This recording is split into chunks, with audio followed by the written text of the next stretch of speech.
To kick it off for the Miami Dolphins, Jimmy Johnson tried to do something that Don Shula was unable to accomplish, and that's win a game at the Oakland Coliseum.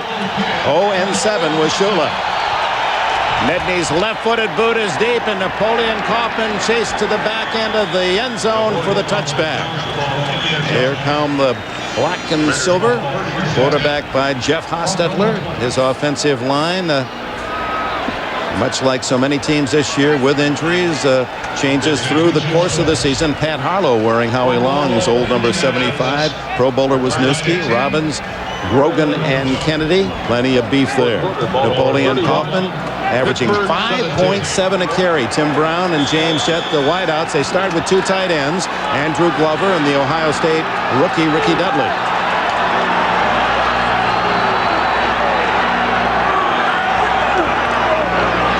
Hostetler play action to Kaufman, throws in the flat, complete. Andrew Glover, the tight end, out close to a first down at the 30-yard line. Chris Singleton on the coverage. The Miami Dolphins defensively read this way. Two rookies start in the front four. Burton and Gardner joining Bowens and Stubbs, who leads in sacks with 8. Collier, the rookie from Texas Tech. Zach Thomas, talk of the league. Chris Singleton at the other outside backer. Buckley and Jackson at the corners. Sean Wooden, and Sean Hill makes his first start. Hill with Lewis Oliver on the bench today. Second down and less than a yard.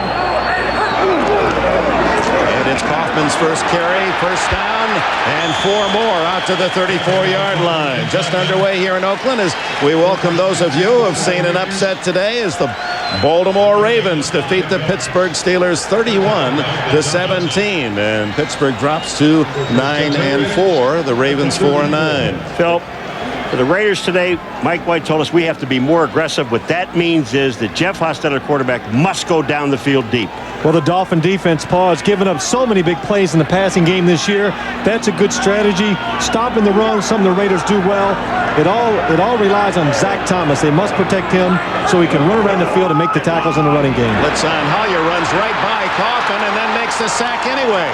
So Hollier did a good job. He came through cleanly from that left side. First he took care of Kaufman, said you don't have it. Haas must, and logs the sack. Well, see, the one thing about Hollier here is, watch it, what a great play he makes. He sees the ball, runs over Kaufman, goes after Hostetler, gets the sack. That's just total concentration on the ball. That, and the Raiders were taking that chance we talked about. Play action pass and first down, trying to go down the field deep for a big player score. Didn't work. The Dolphins in a blitz. Loss of 6 on the play. Second down, Hostetler to Kaufman. Darts across the 30 to the 32-yard line. Hollier again with a stop, the 5-year veteran from North Carolina. It'll be a third down and about 12.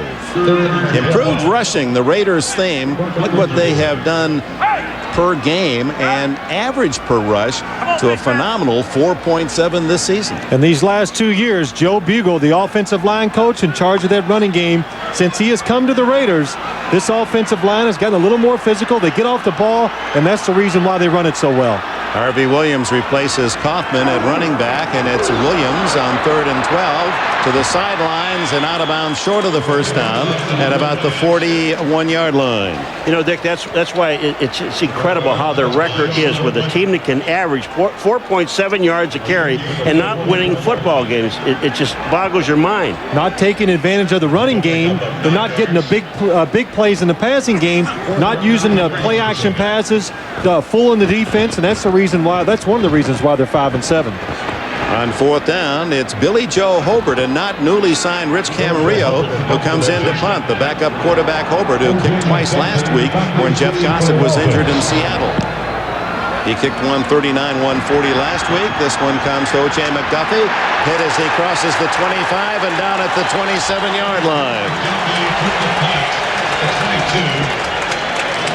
We welcome those of you who have watched Jacksonville defeat Cincinnati 30-27. Dick Enberg with Phil Simms and Paul McGuire. Jim Gray down on the sidelines here in Oakland. Miami Dolphins will get their first offensive play in just a moment as Jim Gray has a report on Rich Camarillo.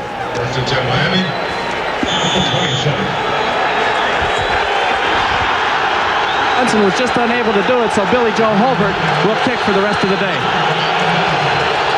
Just part of that report, apparently Camarillo came up a bit lame in practice. First play for the Dolphins, it's Kareem Abdul-Jabbar, dropped for a loss.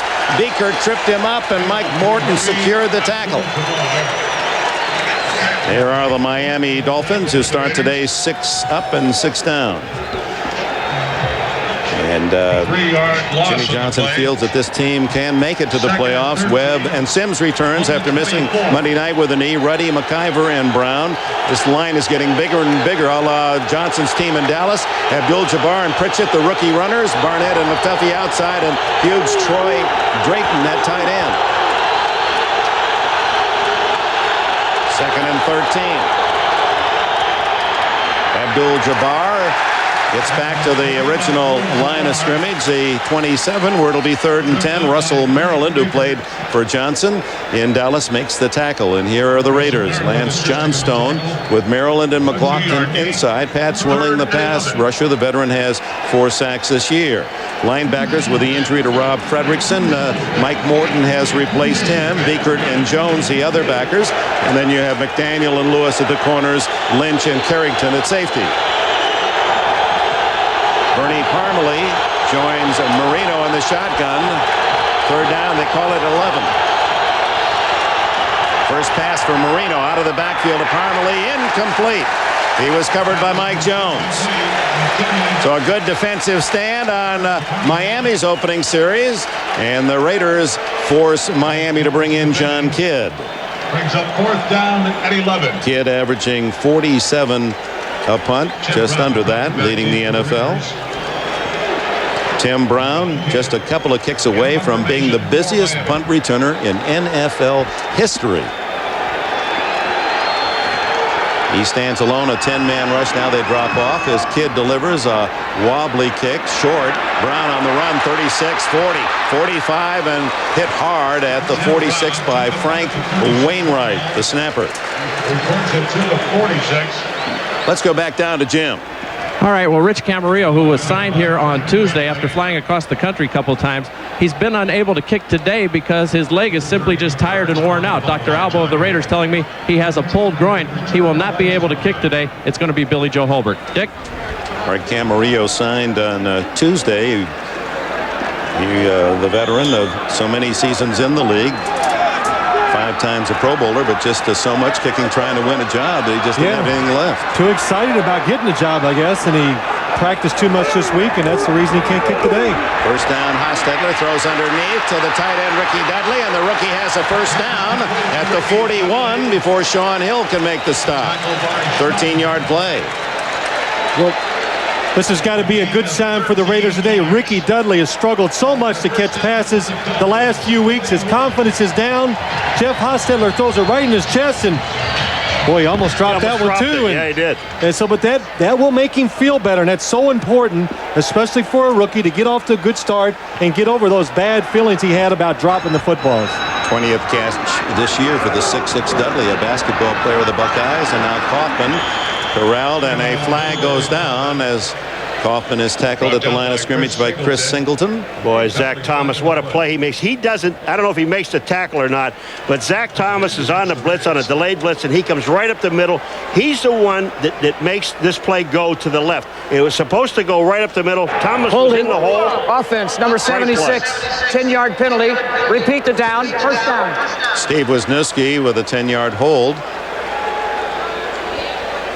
You see Zach Thomas right up in the middle, and here he comes up. He times it perfectly, and right up in the middle. Watch this. When he gets in the middle, there's the holding by Wisniewski, grabbing Zach Thomas. He can't get to the play, but he helps out, and he's the one that caused all that problem.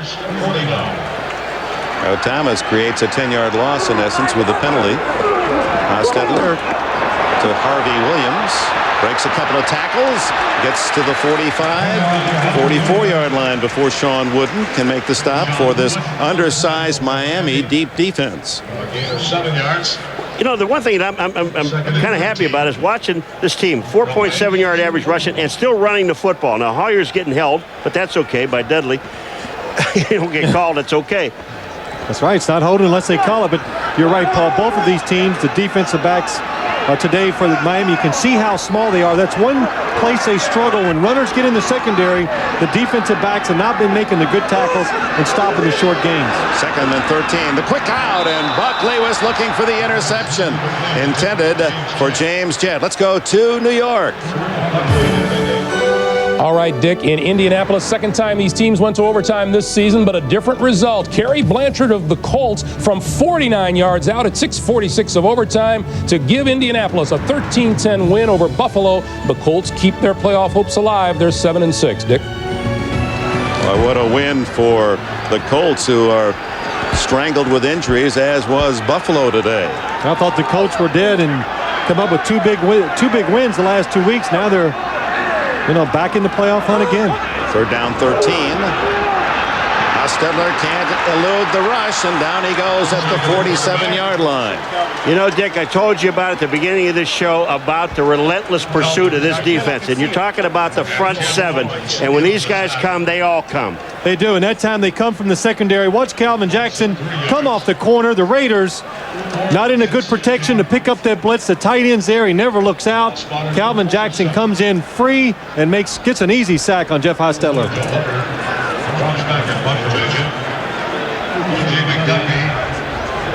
Welcome those of you who have seen the Colts in overtime defeat the Buffalo Bills. That's Billy Joe Hobart, who is an emergency kicker, and he hits one about 15 yards. Takes a Oakland Raider bounce, however, and inside the 23-yard line. So the Raiders, strapped by the injury to Jeff Gossett, have to call on Billy Joe Hobart once again. No score. First quarter in Oakland. Billy Joe, you got to drop the ball flat, Billy. Watch the nose of this ball, folks. Here it comes. Right on the nose of the ball. He hits it, and it goes up. I thought it was going to come back at him. Got a good roll, however, and it's at the 22 that Marino hands off to Abdul-Jabbar, spins outside, and has a first down. This talented rookie from UCLA continues to grind out yardage. Well, there is a little wind on the field today, but look again. Look at the ball pointing straight down, and I don't know much about punting, but I know the one thing. That's not the angle you want to kick that ball at, but I was down on the field earlier, and I had a chance. I ran into Billy Joe, and, hey, he was psyched. He wanted the punt today. He wasn't even sure if he was going to. He goes, he was mad last week because he only kicked one for like 39, and, well, he's not a happy camper now either. Look at his face. I think he's thinking about changing shoes. It's just the drop, Billy. Just drop it flat, and you'll be fine. Knowing him, he might try a left footer. That's right. Knowing Billy, you never know. That's right. Well, what's he say when he plays golf? Tee it high and let her fly, and that's it. Yeah, he has that tattoo on his leg. Tee it high and let it fly. He just doesn't strike me as a guy that's ever going to try to finesse a ball on the golf course or as a quarterback. First down for Miami. Their first. The Raiders had compiled all the yardage to this point as we're nearing the mid spot of the opening quarter. No score in Oakland on a 60-degree sunny afternoon. Yeah, there go flags flying, all kinds of movement. Does it surprise you Chester McLaughlin's offside? He reacts to the slightest movement. False start. Offense, number 80. And there was encouragement 5-yard from the penalty. Dolphin Still offense. first down. You know, we talked to Mike White yesterday, and I said, do you feel on offense they want to be aggressive? All right. Get a chance, Chester McLaughlin in the middle, just a hair quick. He's trying to time it out perfectly with the snap count, just a little too quick. And yeah, but Richmond Wade had flinched, and that gave the penalty to the Dolphins. So first and 15. Up the middle goes Abdul-Jabbar and doesn't get far as he is stonewalled. Let's go back to New York for this update. All right, Dick, at Mile High Stadium in Denver, you could say the Broncos are a mile high these days. From the one, John Elway, to his favorite target, Shannon Sharp, back of the end zone with the extra point. The Broncos with the early lead on the Seattle Seahawks, 7-0, Dick. You know how they in baseball, when you hit the long home run, sometimes they paint the seat up in the upper deck. You have to paint that spot for Shannon Sharp. That's right. Just put SS there. He just camps out and gets 6. How many times have we seen him do that? Second down, 13 for Marino. He goes to Fred Barnett, and the veteran rolls to the 38-yard line. It'll be short of the first down by about 4.5. Carl Kidd covered for the Raiders. Well, Dan Marino looking down the field. His new target, Fred Barnett, been back in action a few weeks, and even though he has that surgically repaired knee, Fred Barnett has never been afraid to go across the middle and does an excellent job of getting down low, making a tough catch, and putting Miami in a good position to pick up a third down. You saw that interesting feature on our pregame report, wearing a cadaver's ligaments after having his knee torn up twice in his career. Marino down the sidelines and incomplete to Barnett. Appeared that might have had a little trouble with the sun. He did. I think you're right, Dick. That's what happened, because it was an excellent throw by Dan Marino. We've seen this so many times where he throws it, the receiver looks like he's covered, but he throws it so hard the defender, Carl Kidd, can never turn around and see the football. He does have a problem with the sun, because look at the ball. And it comes in, he had his arm up. He never sees it commit. The ball hits his arm, but he never saw it. So John Kidd to punt for the second time. Will deliver from around the 23 with Tim Brown standing at the Raider 15. Brown at the 14. And the Raiders down him at the 20-yard line. Bernie Parmalee on the special teams making the stop. Timeout, 5:49 left in the first. 47 yards on the Buckeye. That's Fred Barnett, number 80, against Carl Kidd, number 46. Sticks his arms up, has no idea the football is there, and it just shows you what a good throw was from Dan Marino. The receiver sticks his arm up, boom, the ball hits it. From the 20, the Raiders' third possession, still no score. 5:49 left in the opening quarter. This is Derek Fenner, and the fullback gets a carry for 5. Zach Thomas makes the tackle for Miami. Well, I'm sorry, I was just talking about one thing. When we see Zach Thomas playing, we talked to Tim Bowens yesterday about as a defensive lineman, and Tim Bowens says, you know, this is very unselfish defense. Our job is to keep the lineman off of Zach Thomas. Now you can see why. Look at this guy, 11.4 tackles per game. But that's our job. We're not have to be heroes to make the tackle. We'll let him do all the work because he can get there. Well, let me tell you, they're doing a heck of a job, because he is over 11 tackles per game, and they're keeping people off of him. 2nd and 5, and flushed out is Hostetler. Now wide open is Dudley, and the big young tight end has a first down at the 43. You know, Phil, when you're that aggressive, there are holes in the defense. Well, there are, but watch here. Jeff Hostetler drops back. The Raiders have a big offensive line, but again, the blitz pushes the pressure back in Jeff Hostetler's face. He scrambles out, and Ricky Dudley, a rookie, doing a fine job of going with the quarterback and getting to the right spot. They pick up Zach right at the line of scrimmage. He can't get it. But watch this guy. You talk about hustle. Here he is back downfield trying to help out on the tackle. First down for the Raiders. It's Napoleon Kaufman. And Thomas able to get a push on him out of bounds at the 49 of Miami. A sizable gain for Kaufman. Napoleon Kaufman is 5'9". If he has a couple long runs today, his rushing average could equal his height. He's 5.7 yards a rush for this 5'9" dynamite from Washington. Well, the one thing about Napoleon Kaufman that they talk about, and they talk about it openly, here's a guy that's good for about between 15 and 20 rushes a game. After that, Dick, he just wears down. He's just too small. But that's another great credit to him. Only one fumble. That was last week in Seattle, and 277 touches. 2nd and 2. Derek Fenner staggers to the sticks. The 47 of Miami. Guess who was there to down him? Number 54, Thomas. The one thing about Zach Thomas, and we talk so much about him, and you know, he may be the rookie of the year on defense, this guy in the AFC at least, but you know, this guy is very smart. I mean, he knows the defensive scheme. He believes in the defensive scheme. And again, those 4 linemen up front, they give him the freedom. And of course, Paul, to make that many tackles as a linebacker, you have to be smart, because you got to know a lot what's going on, have good instincts, and putting all that together, and he hustles. That's the reason he makes so many tackles on defense. Fenner made the first down, and now he gets the toss from Hostetler, and he fumbles the ball. And let's see if they've ruled it down. No signal now they mark the ball down as Darrell Gardner and Chris Singleton with the tackle. Chris Singleton is very slow. In fact, he's not even up. He's on one knee. 2nd and 6.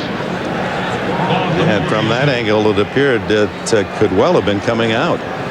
Well, the headline's been Dale Williams. He was right there on the plate. He called him down. Once they call a guy down and blow the whistle, Dick, it makes no difference what happens after that. Singleton comes off and is replaced by Anthony Harris. Harris is going to play a lot for Singleton today anyway. 51 Harris is the free agent rookie from Auburn. Still another young player in that Jimmy Johnson scenario. Second down 6. Hostetler guns it. Incomplete. Terrell Buckley denies James Jett. Well, Terrell Buckley, we saw him earlier, a 3-step drop by Jeff Hostetler. He almost picks the pass off. This time he's looking into the backfield. He sees the throw and watch him drive on the football.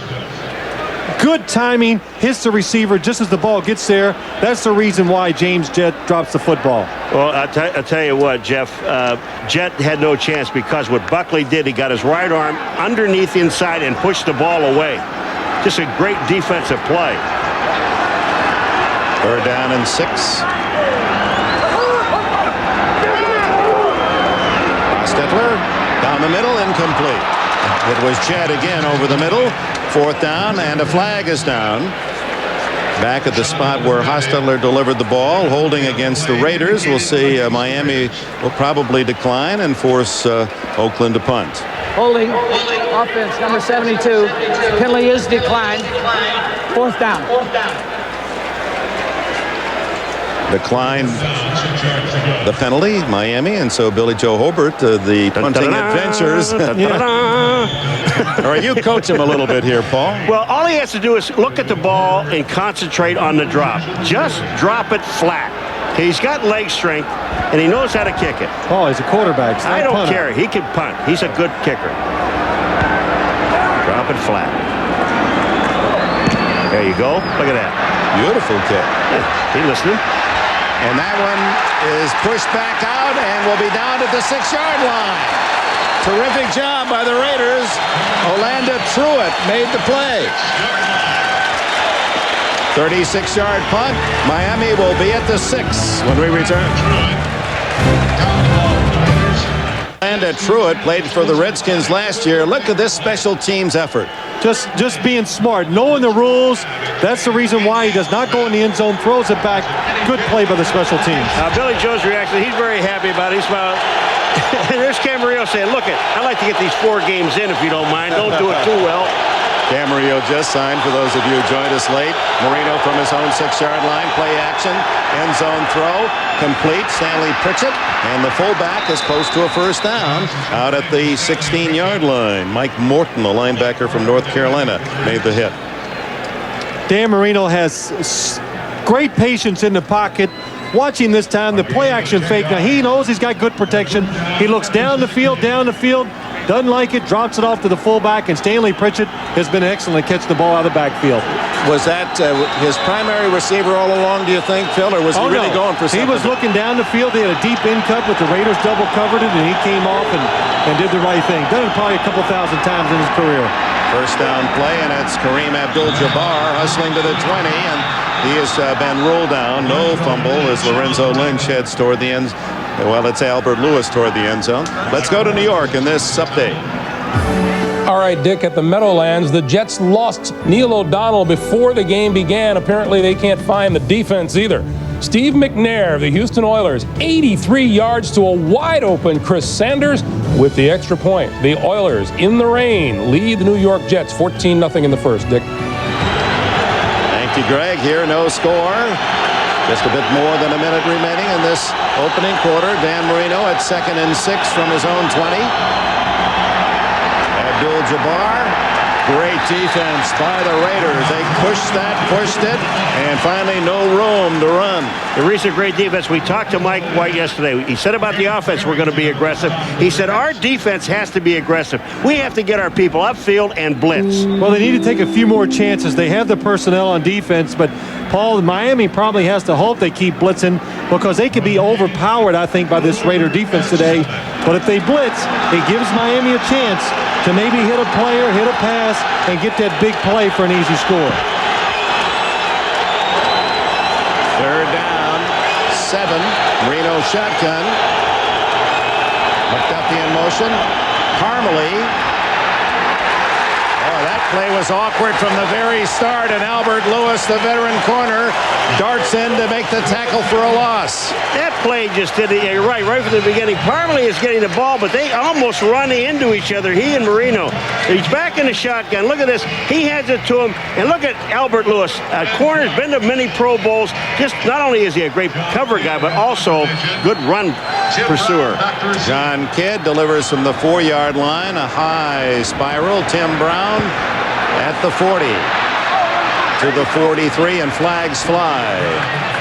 That was a noteworthy return, however, by Tim Brown, his third today, which gives him in his career 292, tying Vi Sikahema for the NFL record. When you consider all he's contributed as a 1,000-yard receiver for the last several seasons, and then punt returner too, this is pretty important property. Well, he's just been so valuable to the Raiders. He is their passing game still after all these years. It's Jeff Hostetler drop back, look for Tim Brown, then throw it to somebody else. And really, to be so special on punt returns, he has been one of the great players in the league. Well, you know, I talked to him about it, too, and he always said that, you know, I love it so much. I just love the return because I have that freedom back there. It's like I'm in space a lot of times, and I can do whatever I want to do.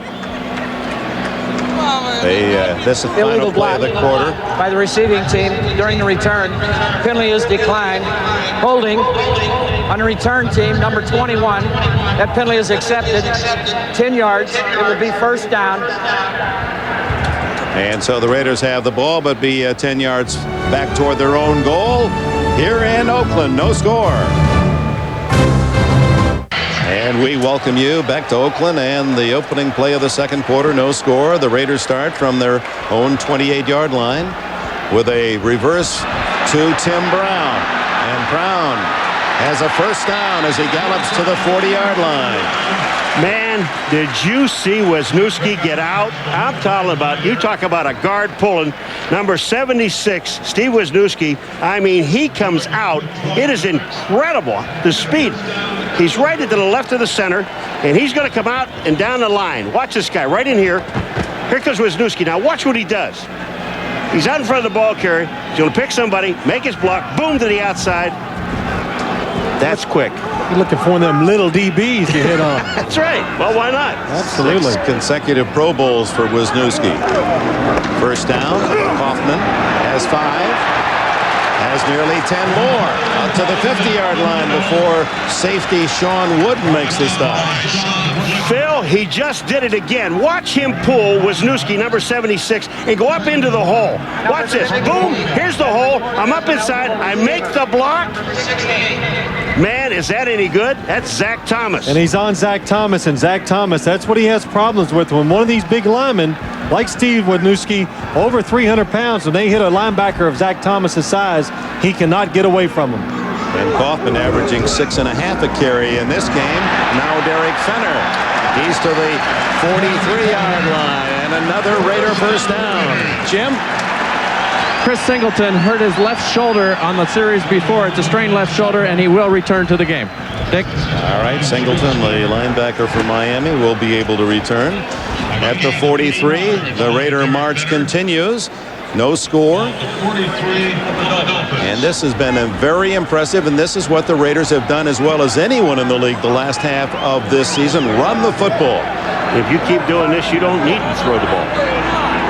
How deep Kaufman is set. A reverse pass. Darryl Hobbs, a former quarterback in junior college, decides no one open. Now he throws and completes it. Andrew Glover. Oh. That's the way they drew it. Well, the Dolphins were not fooled at all by the reverse pass. They actually had the receiver downfield double covered. You just run the reverse. It worked on the run, so this time let's try something different. The Dolphins not fooled, but like an ex-quarterback, gets away from Daniel Stubbs, finds his secondary receiver, throws a little duck, completion. When he was at Santa Monica City College, his wide receiver was Isaac Bruce of the Rams. And then he played quarterback at Pacific, a run and shoot. Second down and 3. Just get it off. Bateman built low to the ground, burrows his way to the 34-yard line, a yard short of a first down. Darrell Gardner, the rookie from Baylor, made the tackle. Now, what does Hostetler do after he hands the ball off? And here he comes. That's Stubbs out there. He's blocking. All right, getting his hand. That's holding. That's holding. But they're not going to call it on a quarterback. That's right. Can't call holding on a quarterback. That's in the rule book, isn't it? Did you see him throw that ball going backwards? That's a pretty good pass. Well, the Raiders have struggled on third down. 0 for 3 in this game. Big 3rd and 1.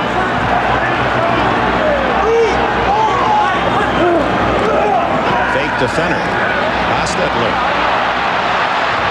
Chased by Burton. Close to the first down. Where did he step out? They mark it. He didn't make it. Well, Jimmy's trying to help him on the sidelines at the 45-yard line. And the officials are going to spot it short of the first down at the 34. Well, it's twice the Raiders have tried to fool the Dolphin defense and go for the home run. And Paul, as we talked about, go for one of those big plays, but the Dolphins, very disciplined, do not go for the fake. They cover the secondary, and Jeff Hostetler knows his only chance is to try to run for it. Does a good job of actually getting back to the line of scrimmage. They're going to gamble on 4th and 1, and Mike White, the Raider coach, said they're going to have to take more chances than Hostetler after seeing the Miami defense calls time. 11-12 remaining in the second quarter. Still scoreless in Oakland. Back, the Raiders apparently will go for it on 4th and 1. Hostetler was very successful in the win at Seattle a week ago. 8 for 10 and 3rd and 4th down conversions. But he's 0 for 4 today against Miami.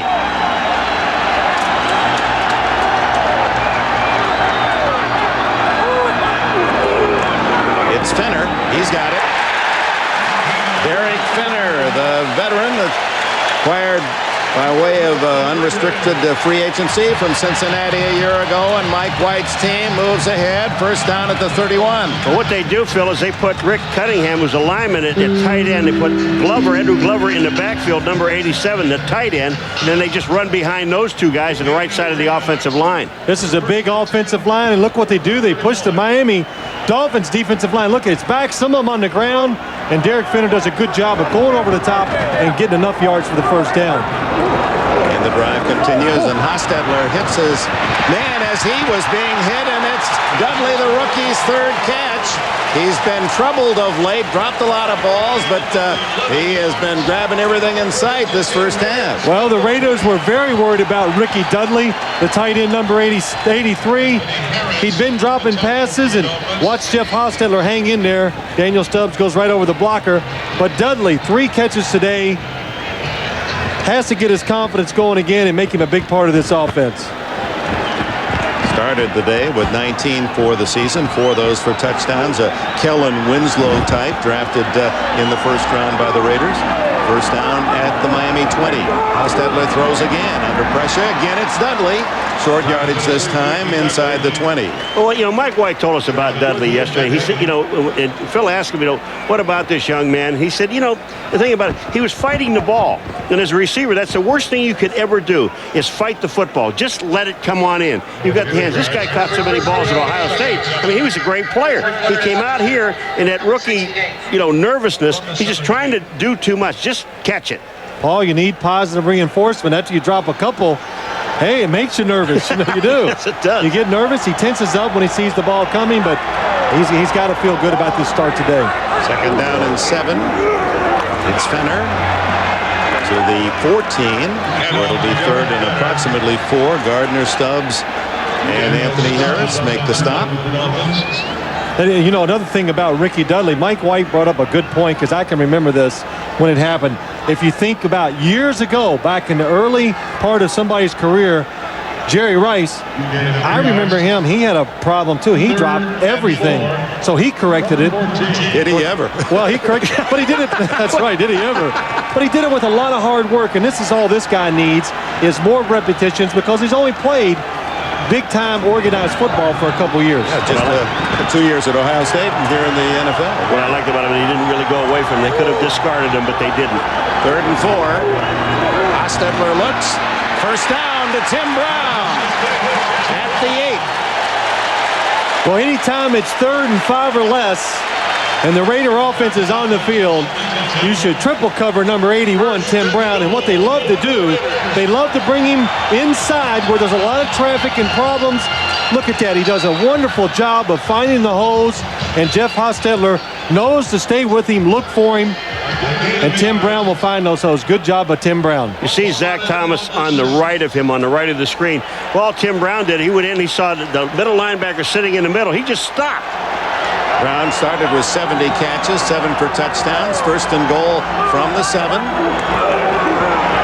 Fenner cuts back. Touchdown!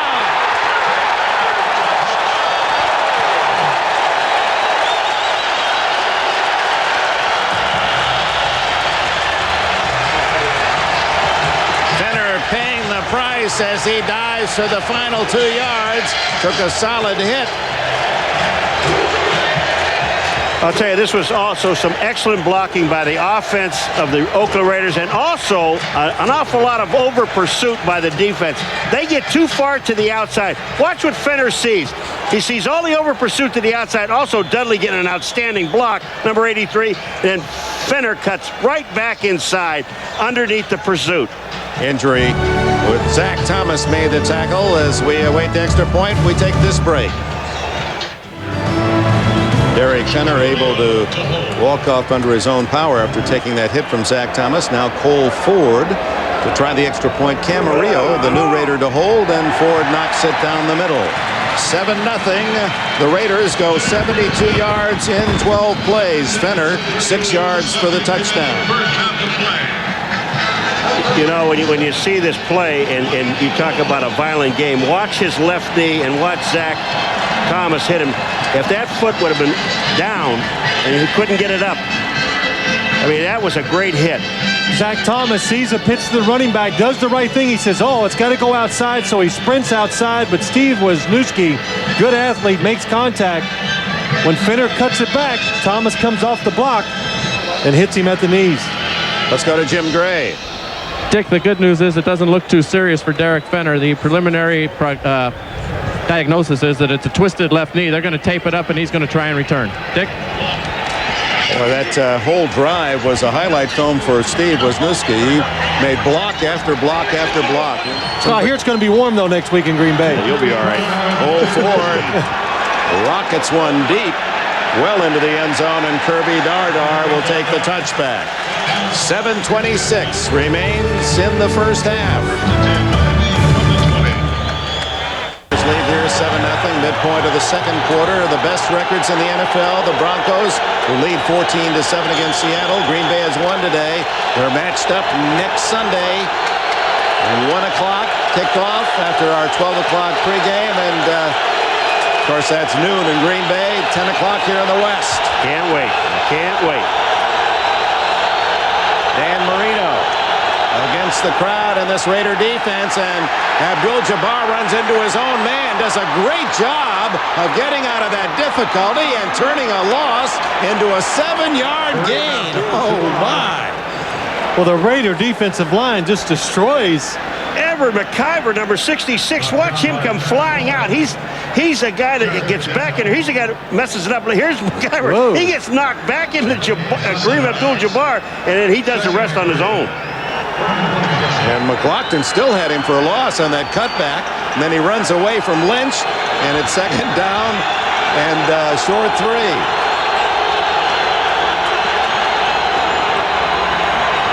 Abdul-Jabbar dives across the 30 and has the first down, but a penalty flag is thrown.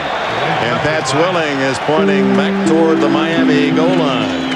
Well, so far today, both sides of the ball, the Raider defensive line is just overpowering the Dolphins. Their offensive line, we just saw the drive, but on defense, this Raider defensive line is just pushing the Dolphins around on the pass and the run. Holding offense, number 66. 10-yard penalty. Repeat the down. Second down. This is the McIver series, Phil. First he gets knocked back into Kareem Abdul-Jabbar, and then he's going to be called for holding. 17-yard line. And that's on Jerry Ball. I mean, you better hold Jerry Ball. It's hard to hold him. You can't get your arms around. I know you can't get your arms around. He walked in the room last night with a sweater that was like 5XL. too tight on you, though, Paul. Just a little bit. Room number or the sweater size? That's the sweater size. Second down, 13. Marino guns incomplete, and Albert Lewis had his mitts on it. Intended for Fred Barnett. Well, we talk about the Raider defensive line overempowering the Dolphins offensive line. Watch Jerry Ball, number 93, showing some athletic ability, coming around on a game and gets next to Dan Marino. And Albert Lewis is all over the receiver downfield. Fred Barnett had slipped, and Dan Marino was fortunate the ball was not picked off. Dan Marino, 2 for 5. Dolphins are 0 for 3 on third down, and this is a tough one in your own end. 3rd and 13. Good protection. Leaping catch by Lamar Thomas, and Thomas has a first down at the 32-yard line. Darren Carrington with the tackle. Absolutely nothing Marino does amazes me. I'm not kidding. Any other quarterbacks or some other quarterbacks in the league, when you look at 3rd and 13 back in your own territory, they kind of panic a little bit. Watch this guy sit here and just wait. He waits. You're right, Paul. Lamar Thomas put it in the lineup today, not even active last week. Took the place of Scott Miller because he has the athletic ability to go over the middle, outside, or whatever, and make some big plays for this Dolphin offense. First down, and Marino hit as he throws, and that's going to be rolled an incomplete pass. Pat Swilling has his big hit of the game. He leads so often in sacks, 13 a year ago, has 4 this year. Did he get in there quickly? Oh, he gets in there quickly. Swilling comes from the backside and it goes inside Richmond Webb on the other side. But watch what happens when this ball goes down. Jerry Ball, there's Swilling making a sack. Jerry Ball, watch what he does. Kareem Abdul-Jabbar picks it up and stands there, and Jerry Ball just drills him. Here's Kareem Abdul-Jabbar standing there. Watch this. Here comes Jerry Ball. Bam! Don't stand around with the ball. And he took it away from him. Second down and 10. Again, the defensive pressure of the Raiders very impressive. Abdul-Jabbar loses a yard. Mike Jones leads the Raiders in tackles, number 52, along with Mike Morton to make the stop. Well, the Raiders doing an excellent job of just running to the football. Watch Craig Beaker, number 54. Mike White told us he is really having a good year, and there he diagnoses the play, runs out there, makes him turn it back inside, and Mike Morton, number 50, makes the tackle. Well, they were talking about Baker, and he just says, here's a guy that really gets absolutely no credit. In the last few weeks, he has really stepped up, and his play has been outstanding. 3 wide receivers, 4 wide receivers, and Parmalee in the backfield. On third down and a long 9. Marino, incomplete and almost intercepted by Carl Kidd. Flags are down. Pass intended for Fred Barnett. Offense. This is a delay of game penalty, and this is very fortunate because it's still going to be third down, but it'll be 3rd and about 15. They're very fortunate. They almost lost the ball, but it wouldn't have counted anyway because the clock went down, the whistle blew, and the play was dead. Dan Marino under pressure this entire first half. Well, the Raiders talked about they want to be aggressive on defense. I don't know if I'd take a chance and blitz. They're getting to the quarterback every single play with a 4-down lineman, so why take a chance and let the Dolphins get a big play? Again, pressure on Marino, steps up, throws incomplete, intended for Thomas. That almost deflected back into the Raiders' hands. Defense is cheered here at Oakland. They're on their feet.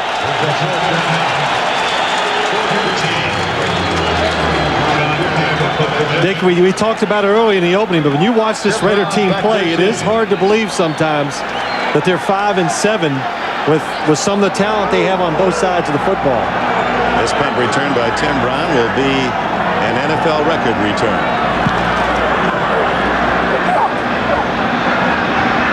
At the 25 and to the 31. Tackled by Tim Jacobs. Timeout. 4 minutes plus remain in the half. To Tim Brown, the former Heisman winner out of Notre Dame, 475 career catches coming into this game. He's got 53 touchdowns, receiving, and now the all-time exposure as a punt returner. Play action. Hostetler tackled for a loss, flag down as Haas goes down at the 25. Trace Armstrong. If it's a sack, it'll be Armstrong's 6.5. Well, they're going to call holding on Trace Armstrong. The Raiders trying to run a play-action fake and get around and throw that pass in the flat to Ricky Dudley. Well, Ricky Dudley and Trace Armstrong is the guy who comes up the field. Ricky Dudley is, I don't know if he's trying to block him or not or just get out, but Trace Armstrong grabs a hold of him and then goes. Number 95, hands to the face. We will penalize 10 yards from the spot of the foul. Automatic first down. Tim Bowens, the penalty call. Correction, the number is 93. No, now it's Armstrong. I say hands to the face. Here he is. Dudley comes out in 83. Watch There's this. Trace Armstrong, number 93.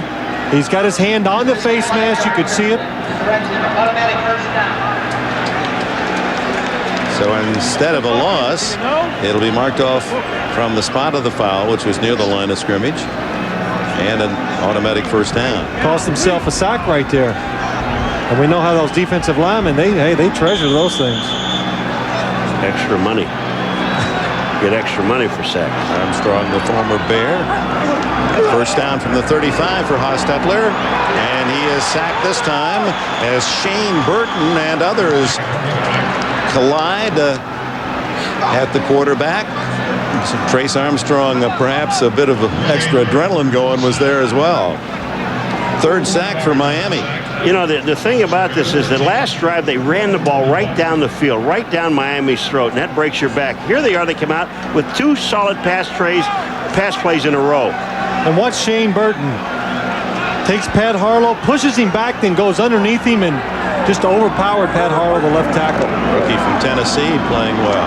Napoleon Kaufman hit hard from behind, doesn't fumble as Shane Burton trailing the play, able to make that tackle. Here's another one of Jimmy Johnson's terrific draft picks. 150th player selected, Shane Burton, starting at defensive end. These guys hit hard. I'm telling you, they really do. These rookies are flying all over the place. Here comes Burton. Watch this shot. Bam! I mean, that's a great hit. And a terrific job of Kaufman not to cough it up the ball. Third down and 9. It's Kaufman, tripped up, burrowing in with Sean Wooden, another rookie, drafted in the 6th round from Notre Dame. Did you see Calvin Jackson? That was the corner they came up and forced the play. Calvin Jackson flies, and these guys are just throwing their bodies all over the place. What's twice on 3rd and 9 or 10 yards, the Raiders just lined up and handed it off like it was first down. And boy, I don't know if you could ever overpower a team enough in the NFL to make a first down in that situation. They want to get to Mr. Excitement. So Miami will get the ball just prior to the 2-minute warning here in the first half, trailing 7-0 as Billy Joe Hobart, backup quarterback, the emergency punter, gets away a line drive shot. McDuffie all the way to the 10.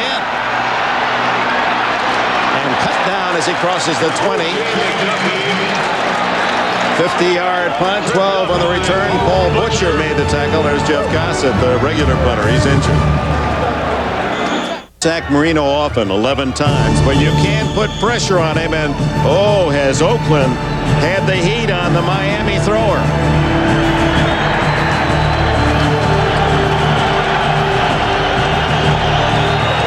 Now Marino goes to work with 2:04 left in the half, trailing 7-0. 4 wides. Throws underneath and completes to Fred Barnett. That'll be close to a first down at the 32. And the 2-minute warning comes with 1:58 remaining in the half. Marino trying to get the Dolphins even before the gun. 363 touchdown passes to go. This all-time NFL thrower Dan Marino threw his first NFL touchdown against the Raiders. Look at this catch by Joe Rose. He must have known Marino was something special. He wanted to get him started fast. The Dolphins, however, lost that game.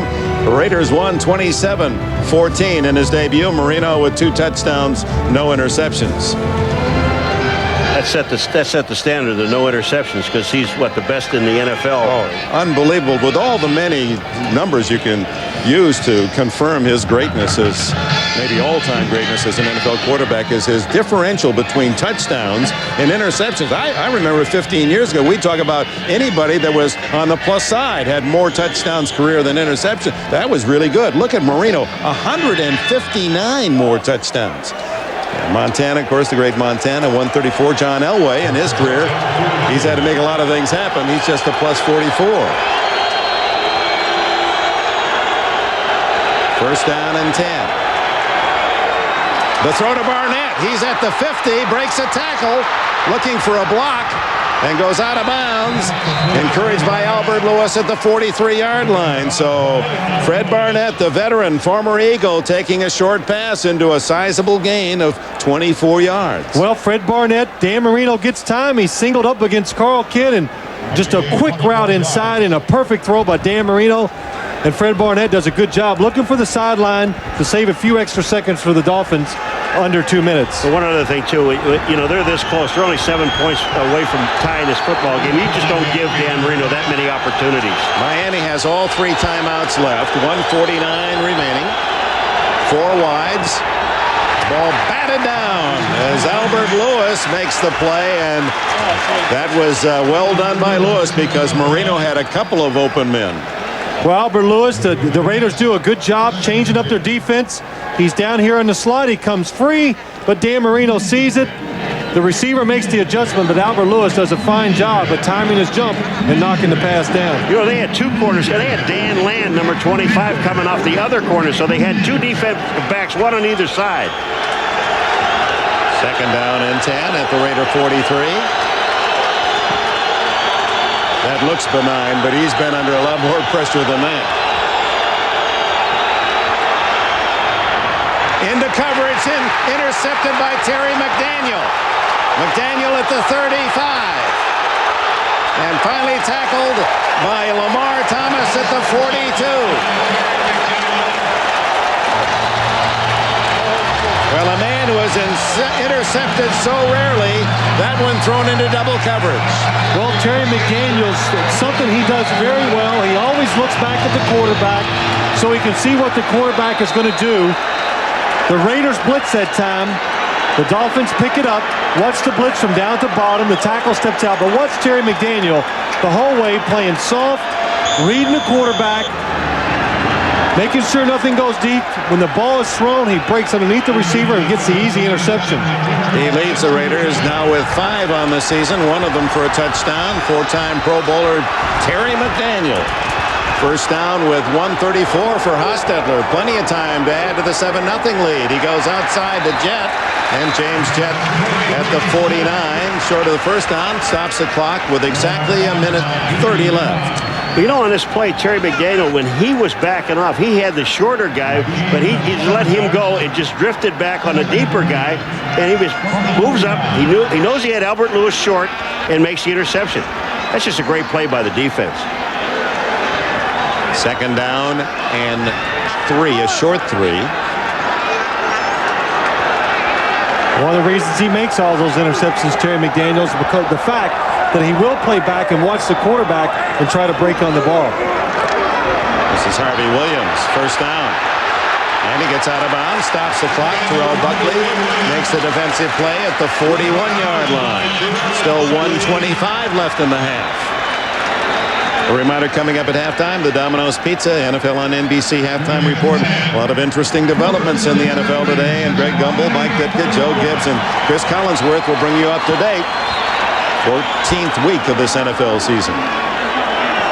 So Jimmy Johnson had watched his team move into Raider range, a chance to tie it before halftime. Now it's the defense of the Dolphins trying to stop Hostetler and Oakland from adding to the lead. A draw play to Williams, breaking tackles, first down to the 29. Wooden and Hill, the last 2 men left, the 2 safeties, get him to the turf. I think one of the things that people do know about the Miami Dolphins, if you're going to attack their defense, and the best way to do that is put a man on Zach Thomas and go straight at him. Hostetler batted down at the line of scrimmage, stops the clock, 59 seconds left in the half. Tim Bowens made the play. You see Tim Bones going back to give Wisniewski a little shove. Yeah. I mean, they do. These guys just taunt each other all the time. Tim Bones knocks the ball down, and he's coming back to the huddle, gives a little shot, with an elbow. Here goes Tim. That's Wisniewski's got to hit. Watch this. Wait a minute. He's not done yet. Wait a minute. Tim's not done yet. He's going to give him another little nudge right there. That one. Boom. Second down and 10. Blitz. Hostetler sidearms it complete to Ricky Dudley, his 5th catch of this first half. Clock running, although the Raiders do have 2 timeouts to use. And now they spend one of them, one remaining, 49 seconds left in the half. Steve Wisniewski here with Zach Thomas. A little push in the face. Now that's hands to the face. Hands to the face, right. And then both of them. Tim Bowen says, well, that's not a good matchup. He's going to come in and help his buddy out. Well, let me just say this. Tim Bowens and Zach Thomas, you're out of your league, boys. This man he is the king. Don't get into that extra business with Steve Wisniewski, because he's noted for that. He's not afraid to take a couple shots after the whistle. No. Also shown what he can do during the play. He's really cleared the path for the Raider runners. 3rd down and 8. Hostetler. Flag down as he goes to Jet. No play. No play. Beautiful throw by Hostetler. Wasted as I believe it was a false start against Oakland. Looked as if the snap was late getting back and everyone had pulled except for the ball.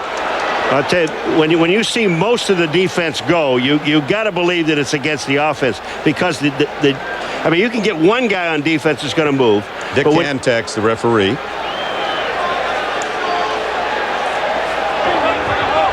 Encroachment, defense. Prior to the snap, 5-yard penalty.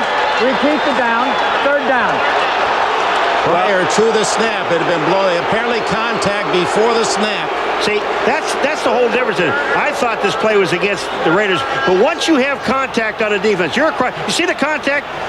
Zach Thomas, number 54, made contact. Once he makes contact on a defense, then they blow the whistle to play a stop. Now, if Zach Thomas goes through around the outside, they don't touch an offensive man. They'll let the play go. There's Zach, helmet to helmet. There you can see that's why the play looks so funny. He's hitting the center, and the center couldn't get the ball back to Jeff Hostetler. So it's 3rd and a short 3 for the Raiders at the 22. Hostetler throws to Brown, and he has a touchdown.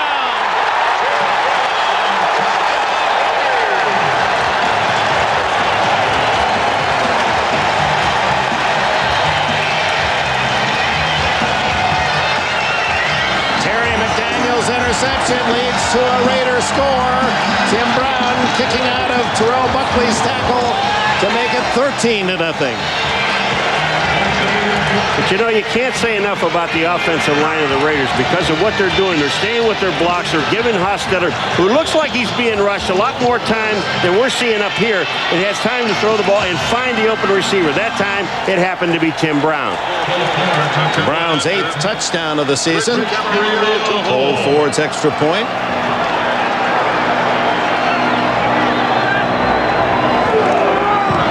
And 14-0 Oakland. Well, Tim Brown, number 81, if it's 3rd and short, he's going to go across the field, try to get that traffic problem. Terrell Buckley actually had good coverage on him, but no rush on Jeff Hostetler allows him a little extra time. And Mike White says this team still feels good about itself. I like them. He likes this. Tim Brown continues to come up with a big play for the Oakland Raiders. His 8th touchdown to give Oakland a 14-0 lead. 42 seconds left for Miami to try if they should want something desperate. They do have Miami all 3 timeouts left. Ford, who has really been drilling his kickoffs. This one is short, taken on the fly by Irving Spikes, who finds a crease and is out to the 34-yard line. That'll give Marino some working room.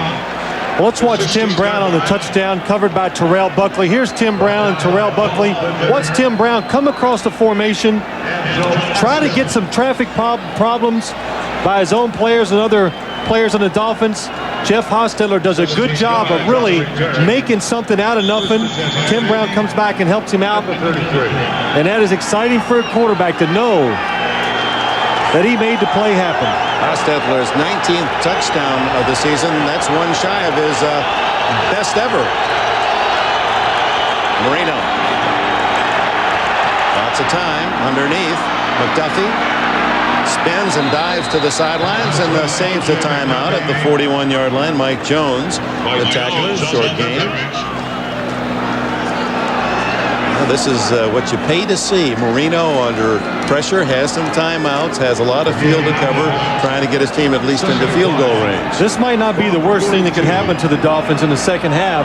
If they have to throw the ball more, I think it will tire out the defensive front of the Raiders, slow them down, and then Dan Marino can make something good happen down the field. 4 wides, Parmalee in the backfield with Marino. Good protection. McDuffie doesn't get out of bounds to the 49-yard line, and Marino calls time. 20 seconds left and 2 timeouts still in Marino's pocket. You know, this is a situation really that the Miami Dolphins, just to get their composure, need some kind of a score. They would, you know, they would obviously love the 7, but they will take the 3 in this situation to get themselves on the board, because they do get the ball back at the beginning of the second half. It gives them another opportunity.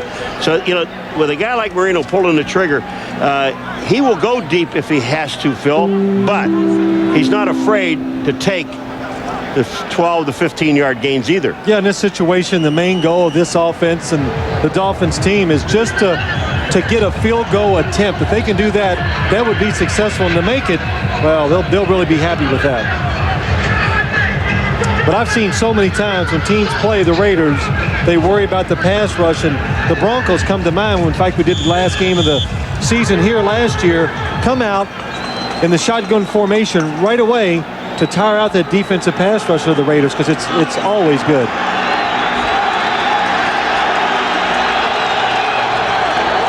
Joe Nedney's longest is 44 yards. First down. Marino ducked away from pressure and hits his man. It's Randall Hill, his first catch, and a first down just outside the 35. Albert Lewis, what a throw. How do you see that guy? How does he see that guy? Forget that. How did he escape? And it's a really good job by Dan Marino. He knows right away. Watch him in the pocket. He drops back. He sees Chester McLaughlin come around, so what's he do? Gets up in the pocket. Most quarterbacks would freeze, go backwards, step to the side, and just create problems. Good job of Dan Marino. Well, that's a terrific point, Phil. That is right. Most of them would have stayed back, try to get away from a big guy. They would run outside the pocket and just get killed. Dan, you know, he runs into the storm, you know, go towards it.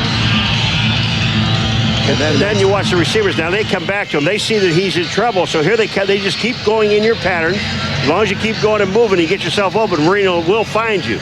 Now the situation for Jimmy Johnson's Dolphins. 14 seconds left in the half. 1 timeout remaining as Nedney, from this point, it would be in the 50s a field goal try, which this man in his first year from San Jose State. A lot of friends and family here to cheer for him. His longest 44. So Marino would like to get at least another 10.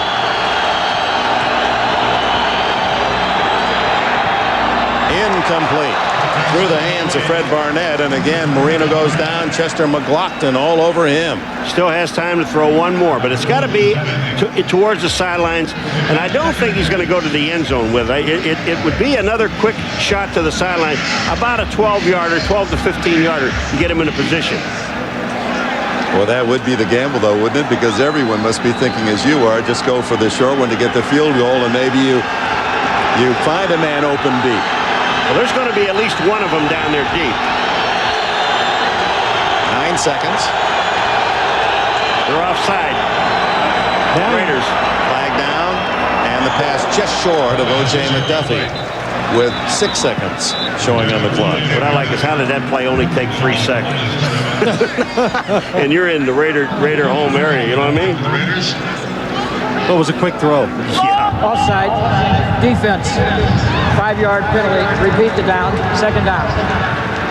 So that will take the ball from the 37 to the 32.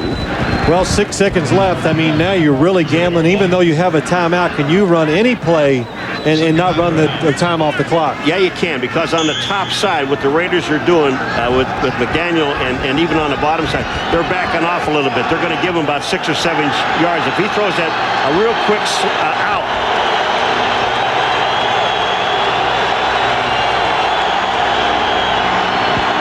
Marino guns it to Barnett. Barnett dives out of bounds with 1 second.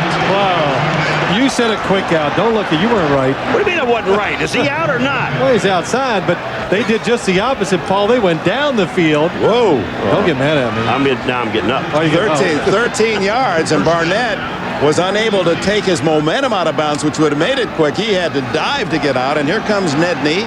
The ball will be spotted at the 27-yard line, a 37-yard attempt. Well, they really fool everybody. They fool me. They go down the field, throw it behind the receiver.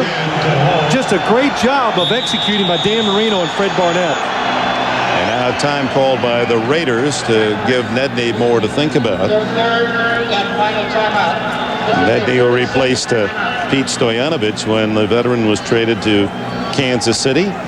The all-time scorer in San Jose State Spartan history, and Dan Marino has given young Nedney a chance to provide Miami with a motivational 3 points before halftime. And Dick, it is. You know, people, you sit at home and you say, oh, it can't be that big of a lift, 3 points, but it is. It's psychologically, it just eases a lot of pressures on the offense, the team, makes you feel good about what you did before you go in at halftime. Now you can make some adjustments and come out with a good frame of mind in the second half. They get the ball back in the second half, and I mean, they orchestrated that, you know, to just get themselves in a position to get 3 points. Now it's up to Nedney.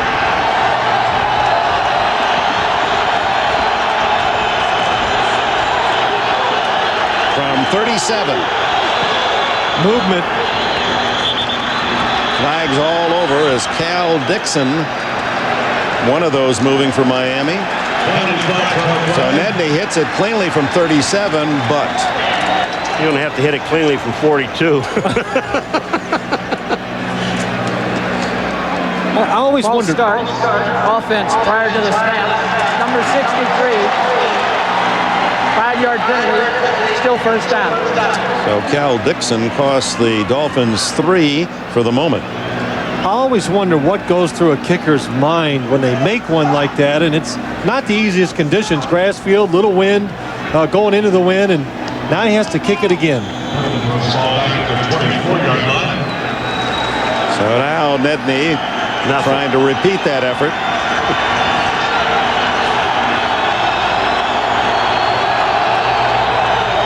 His longest is 44, not 41. And this one is no good.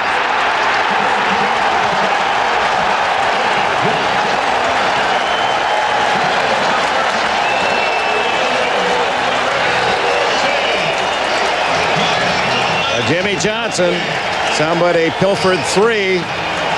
The penalty cost him the field goal, and Mike White, who started with a very robust attitude from the time we met him yesterday, and it continues. His Raiders lead 14-0 at the break.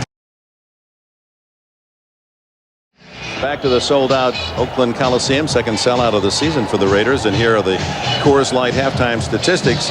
The rushing being the thing. We talked about that earlier for the Raiders. They've been rushing it well. And of course, Miami trying to build its philosophy around the run, but managing only 16 yards on the ground this first half against a very tough Raider defense. Even though the Raiders are down by 14 points, Phil, they still have to, up by 14 points. Miami Dolphins still have to run the football. Well, you'd like to think they might try, but I don't know. I think they need to pass the ball, come out, be aggressive. And like I said earlier in the first half, I believe that tire out the Raider front four. They're getting overpowered by the big people the Raiders have. tire them out and see if they can make some plays down the field. Now we're going to see in a hurry just what Jimmy Johnson has in mind, because Marino in the offense will get it first as Cole Ford has it teed up for the Oakland Raiders. Kirby Dardar. Irving spikes and Kirby Dardar await. A tight spinning kick down to the 7. Spikes. Manages just shy of the 20-yard line. For a report, let's go down to Jim Gray.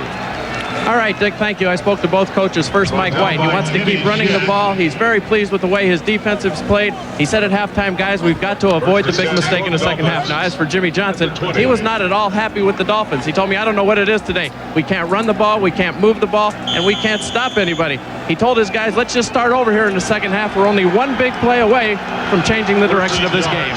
Dick? All right, Jim, with Kareem Abdul-Jabbar and Stanley Pritchett behind him. Marino goes to work. Abdul-Jabbar up to the 26-yard line. A game of 6+. Mike Morton makes the tackle. Well, the two leaders in the other divisions, the AFC Central, Pittsburgh is lost. The leaders in the East, the Buffalo Bills, upset today. The Denver Broncos apparently here in the West are, if they win, will have the free ride home field through the playoffs this early. Meanwhile, Miami trying to stay in it, and the Raiders trying to rally to 6-6 as Abdul-Jabbar has a first down at the 33. Lorenzo Lynch, the tackler. Well, something the Dolphins could not do in the first half is create some holes inside and overpower the Raider defensive front. But what's the interior linemen? They do a good job of getting on the defensive linemen and staying with them. And Abdul-Jabbar does a good job of finding the hole and running up in there hard. And yes, Paul, they're coming out with the running game. Well, I was in the locker room. And again, Abdul-Jabbar with a bit of flourish to the 39-yard line. A good pickup on first down of almost 6. You know what's really scary, Dick? When you said about the Denver Broncos that have home field advantage throughout, you know, in postseason play, they've only lost one game in Denver. That is scary. It'll be interesting to see how they'll play it at Green Bay next week now. Well, they got a few players hurt, and we talked about at halftime just between ourselves that I think they're going to start resting a couple of those players, trying to get them ready for the playoffs. Fourth straight run by Abdul-Jabbar. Nothing there this time, as coming up to meet him was Darren Carrington, the safety, and hands him a loss back to the 40-yard line. 35-yard line. Well, here's a situation when you're Kareem Abdul-Jabbar and you're running along the line of scrimmage. It's a little easy for us to say, but you've got to turn up now. You've got to take what little bit you're going to get, because otherwise Carrington or whoever is over on that side, they're going to run you right out of bounds. At the 36-yard line, it's 3rd and 6. Marino goes with 4 wide, 3 to the right. And Parmalee in the backfield. The quickie goes to McDuffie, dives to the 41, but that won't be enough for the first down as Albert Lewis made the defensive play. Jimmy Johnson does not hesitate. He sends his punting team out immediately on 4th and looks like less than a yard. Well, where they mark that thing, Phil, it's going to be at least a good yard away or even more than that. Yeah, you're right. So John Kidd to punt to Tim Brown. Kidd averaged 44 on his 4 first-half kicks. Flag down. Kidd was run into. Let's see if it's roughing. If it's just it won't matter. It's going to be a first down either way. Exactly. If it's run into, it's a 5-yard penalty. Kenny Shedd was the man trying to block the punt. 5-yard penalty was 4th and a long yard, as you'll recall.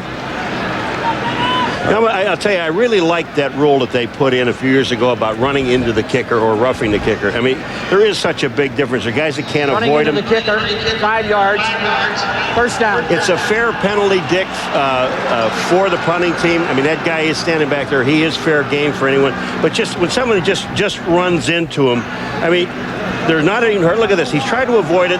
That's not a hard hit. I mean, but you're not allowed to do that, and that's a 5-yard penalty. It's a very good call.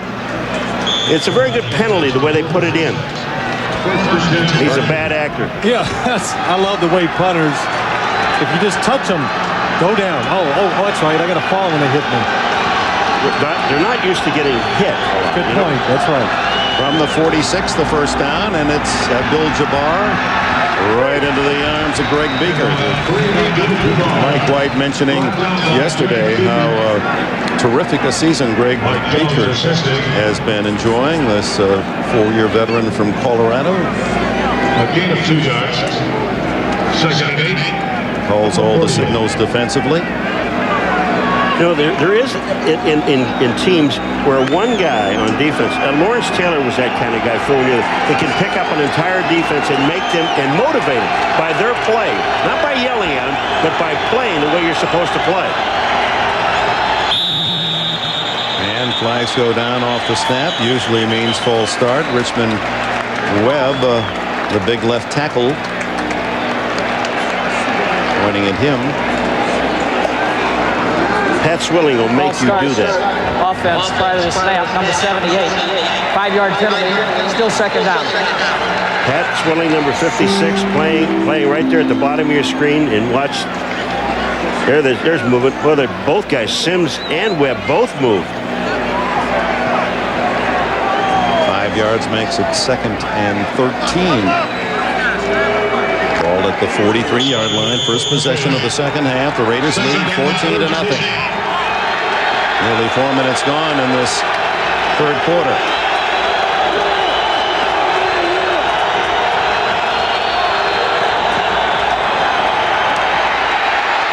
Marino intercepted by Mike Morton, the linebacker, and Morton with his first NFL interception. The pass was intended for Stanley Pritchard.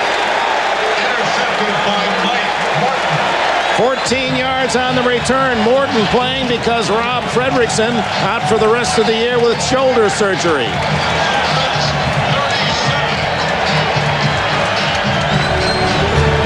Raiders have it at the Miami 37. The Raiders with their second interception of Marino, and Napoleon Kaufman on first down with a good run around the left side for about 5. Well, we talk so many times the pressure in the quarterback's face makes him throw the ball to places he doesn't want to, and that's what happened to Dan Marino on that play. Not able to step up, loses control of the ball, and Mike Morton makes the interception. Hostetler leading 14-0, dumps it out to Kaufman, and Kaufman stumbles to the 30-yard line. And then there was an interesting moment after the interception that involved the thrower Marino and veteran Pat Swilling, 56. Watch Swilling what he does now. He's got Marino. He's holding him, and he won't let anybody else hit Marino. Watch this. Come here. Come here. Don't hit him, Chester McLaughlin. You don't hit him. Just stay right here with me, Dan. And Chester could have really taken him out there because Dan was upset about the interception, not looking and protecting himself, and that's good sportsmanship, and Dan Marino was fortunate. Third down, a short 4. Flags down. Fenner tackled short of the first down at the 30. Zach Thomas, how quickly he got out there to cover. Derek Fenner, the running back, the fullback, gets caught leaning forward, anticipating the count because he knows he's one of the primary receivers out in the flat.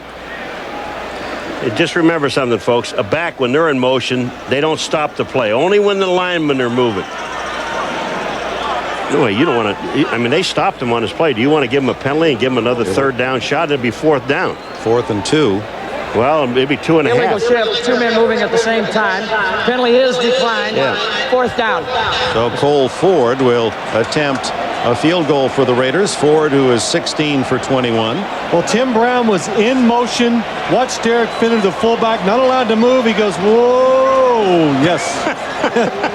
Tippy-toe. Ooh, Jeff Hostetler, that was a fairly late hit. 48-yard attempt by Cole Ford, a rookie or second-year man from Southern California. His longest is 47, so this would be his best effort of the year. No, that doesn't have a chance. That didn't even make it to the end line. Easy to boo kickers, and so they do. 9:22 left in the third. It remains 14-0 Oakland. Well, when you look at this kick here by Cole Ford, watch Camarillo, the ball, look where the strings are, facing him, and that ball goes dead right. You've got to get the strings straight ahead or straight back at the kicker. Which they were originally, trying to spin him away. Marino on first down from the 38. Comes it off to Abdul-Jabbar. Out of bounds across the 45-yard line. Let's go back. That was a curious play. Pat Swilling, that is almost sportsmanship taken to another level by Swilling. Watch McLaughlin now. He's coming up. He's going to level in on Marino. And Swilling said, no, he's not going to make the play. I see, if that would have been me throwing that interception, I would have been upset. Go ahead, Chester, and hit me, because I deserve it for being so stupid for throwing that pass. That show you, they tell you about his mentality. Go ahead, hit me in the mouth. Wake me up. For Giant fans everywhere, that explains a lot. They've been waiting for that. Wait, it happened to me once against the Los Angeles Rams, and not to go on about this, but Kevin Green hit me, and he really did nail me. And he says, "Oh, Phil, I'm so sorry." And I said, "I don't care, Kevin. I deserve it. I'm glad you knocked it." And we became friends after that. Oh, I bet you would. Yeah, no. Do you get Christmas cards now from him? No, every time he knocked me down after that, he'd help me up. That doesn't mean that Swilling is going to tee off on the next pass play and try to get Marino into the next county on a sack. The same with Chester. Chester just wants it when it really counts, when he's back there ready to throw the football. Ball is out to the 48-yard line as Marino is going to the sidelines. They're going to measure this. I mean, this thing looks like it's about a yard short. I'm looking at the flag on the other side of the field now. That's not the one that they're going to use, but this thing looks really short unless Marino's looking for some time. Pretty close. A couple of links on the chain, and it'll bring up third down. Paul, what it is, the guys on the other side just have bad eyesight. They can't line up with the people, the official chain markers on the side closest to us. So trailing 14-0. Under 9 minutes left in the third quarter. Another big play for Miami.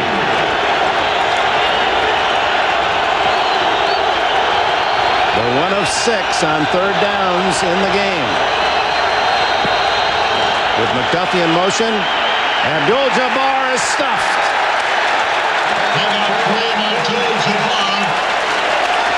You know, this really is decision time for Jimmy Johnson.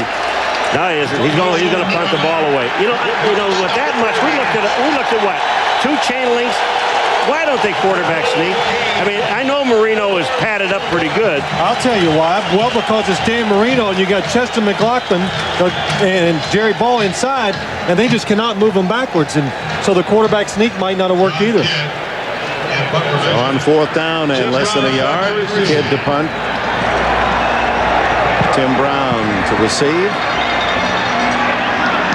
Lets it bounce and into the end zone. The touchback for the Raiders. Timeout. 7:44 left in the third. The Raiders by 14. The John Wooden Classic next Saturday. Raiders fake the reverse to Brown, and then the throw for Harvey Williams is incomplete at the 35. Whoa, I'll tell you what. Did you see when Tim Brown comes around and the fake to Tim Brown? He comes out here in the flat, and not a soul went with him. Well, there was a lot going on that time. A lot of faking, a lot of motion. Watch Tim Brown come around. They've run the reverse. They've run the reverse pass. This time, a different look. Let the quarterback throw it, and you could see up in the top, nobody was looking at Tim Brown. Well, Daniel Stubbs was there. As soon as he saw he didn't have it, he laid off. But he was the only guy over on the Miami right side. 2nd and 10. Draw. Williams. Maybe a yard. Daryl Gardner made the tackle.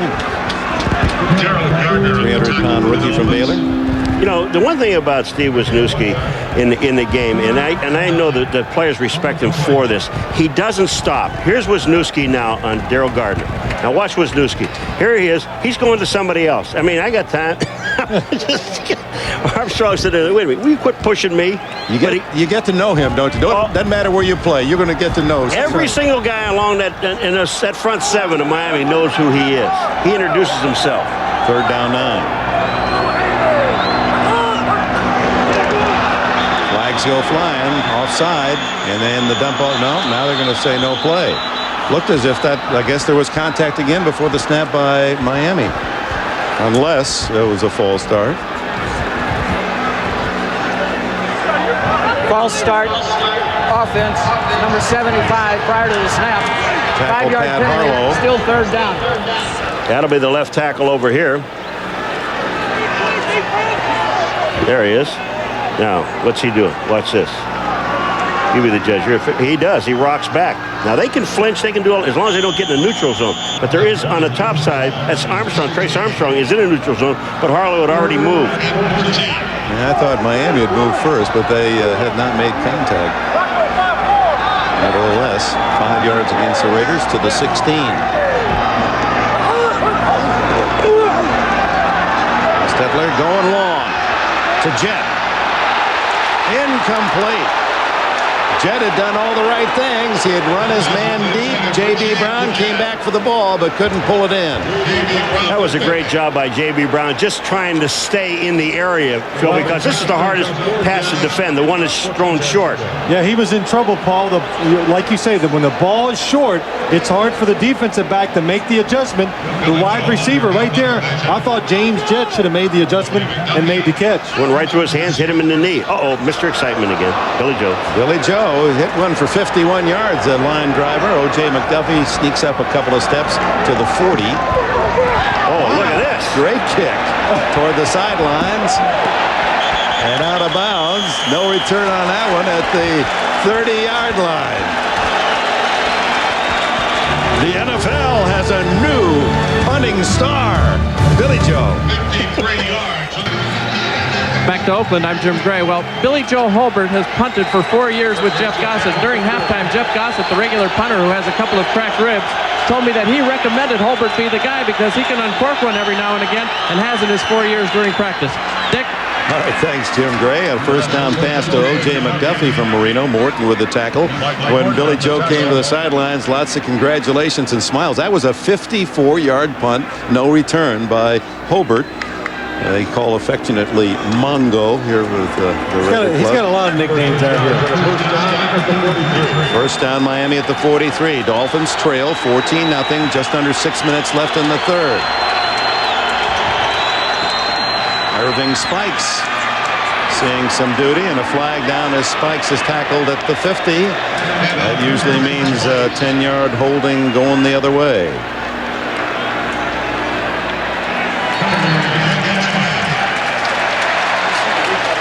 You know, we talked to Mike White, and we've talked to other coaches about, Mike, especially Mike White, we don't get a break. They don't throw flags against the other temes. They always throw them against us. I've seen how many holding penalties we've seen against Miami today. They are Offense, calling number everything. 61, 10-yard penalty. Repeat the down. First down. Center, Tim Ruddy, yeah. He's on Jerry Ball, number 93, and you better hold him if you can. There's Jerry Ball. Watch this. He's got him. He got his arm around him. Pulls him back aside. That's a good call by the officials. First down, 20. Batted in the air. Rejected, and Chester McLaughlin had his sights set on it.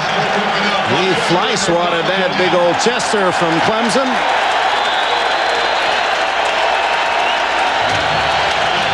This has been an outstanding defensive game for the Raiders. Chester McLaughlin, 91. Well, it's a quick drop by Dan Marino, and Chester McLaughlin just does a good job of getting penetration on a three-step drop. An offensive lineman cannot let a defensive lineman get past that line of scrimmage. That'll make his mom Hazel, who works for the fire department back there in Whiteville, North Carolina, proud. Second and 20. Drilled is the receiver, Fred Barnett, but hangs on as Darren Carrington makes the tackle out near midfield. We saw a catch last week by Penn of Kansas City that makes a great catch and getting hit. Watch Fred Barnett coming back on Albert Lewis, cuts to the inside. The ball is right there. Bam, the hit is there. Holds on to it. 16 yards on the play. Third down and 4. Barnett's hurt.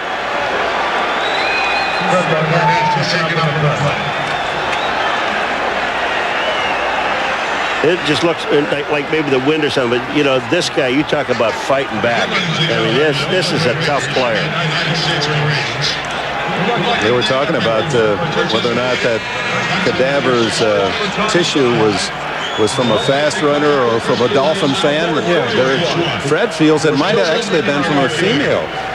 I thought he said maybe it came from Jesse Owens. Well, he was hoping. Oh, okay. His wife is a talented ballet dancer, like Jackie, and his inspiration. So third down, and called it a long 3. 1 for 7 is Marino on third downs today. Safety blitz. They pick it up. Incomplete. Intended for O.J. McDuffie, and Albert Lewis defended. Phil, the Raiders had 9 guys along the line of scrimmage. Now, Albert Lewis is in coverage, so he's sliding along. But along this line of scrimmage, I mean, there are 9 guys down. Darren Carrington comes up, and here's a ball by Albert Lewis knocking it down. That was his man, O.J. McDuffie. But that was a strange defense. I mean, they were all up except for 2 guys. But the veteran Lewis making a terrific play as John Kidd sends a high spiral. Tim Brown with a fair catch at the 9-yard line. 4.5 left in the third. It's still the Raiders by 14. Watch how close the Dolphins are to a really big play. Here's O.J. McDuffie. Albert Lewis following him. Watch the traffic jam that's in the middle. O.J. McDuffie now should be going underneath the defense. Instead, he goes up the field. Albert Lewis is able to come underneath it and knock the pass down. But the little things, Dick, that's what makes a difference in a game. The angle, the receiver, if he'd have taken a better angle, cut behind his receiver, Albert Lewis could not have got there to defend the pass. Meanwhile, it's Polaroids and new cleats on the sidelines as the Raiders go to work with a 14-point lead late in the third from their 9-yard line. Hostetler gives it to Derek Fenner, who had a touchdown earlier, and he takes a solid wallop from Sean Wooden.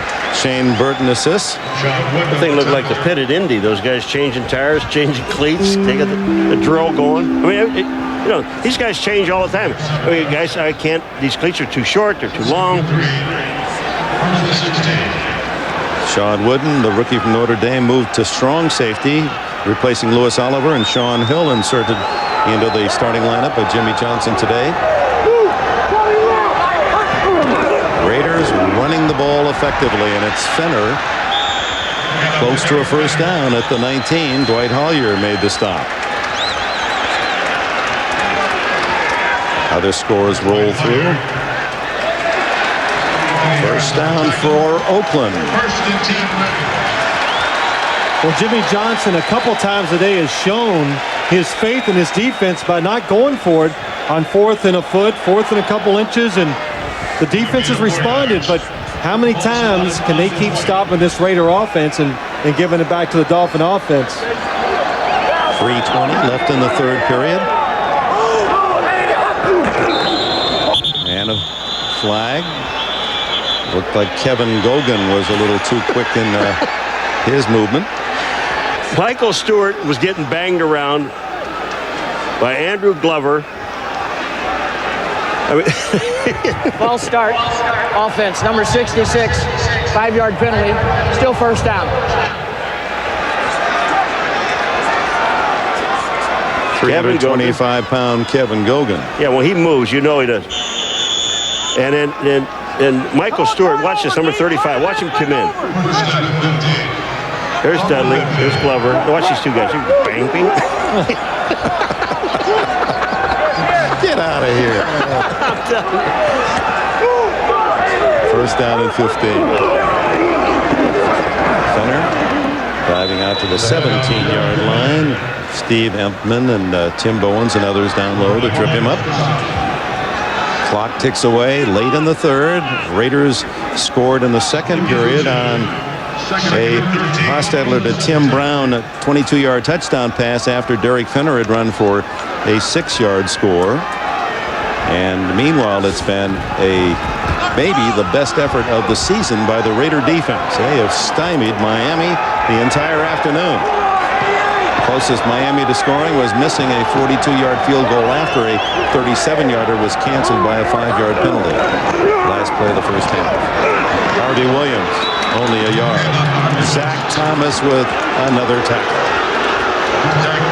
So the Raiders will have to punt. So 3rd down and 12.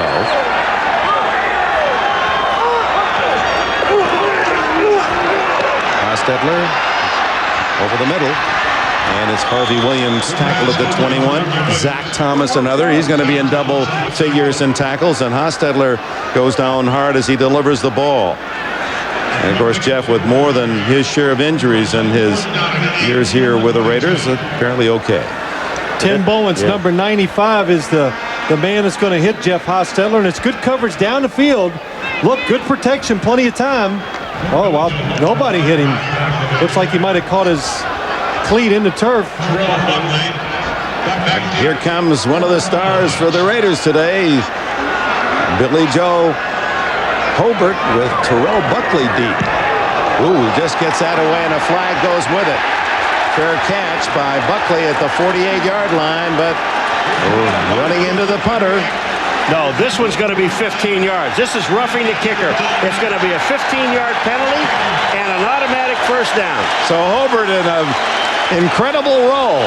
It's like one of those chaps in the play that has one line and seals the entire show. 15 yards, roughing the kicker. This is roughing the kicker. When you hit this guy and he goes down like that, they just get I mean, they're over anxious. You got a bunch of young people. They figure we're going to turn the game around. Here we are as special teams. We're going to make something happen. And they come up. Watch this.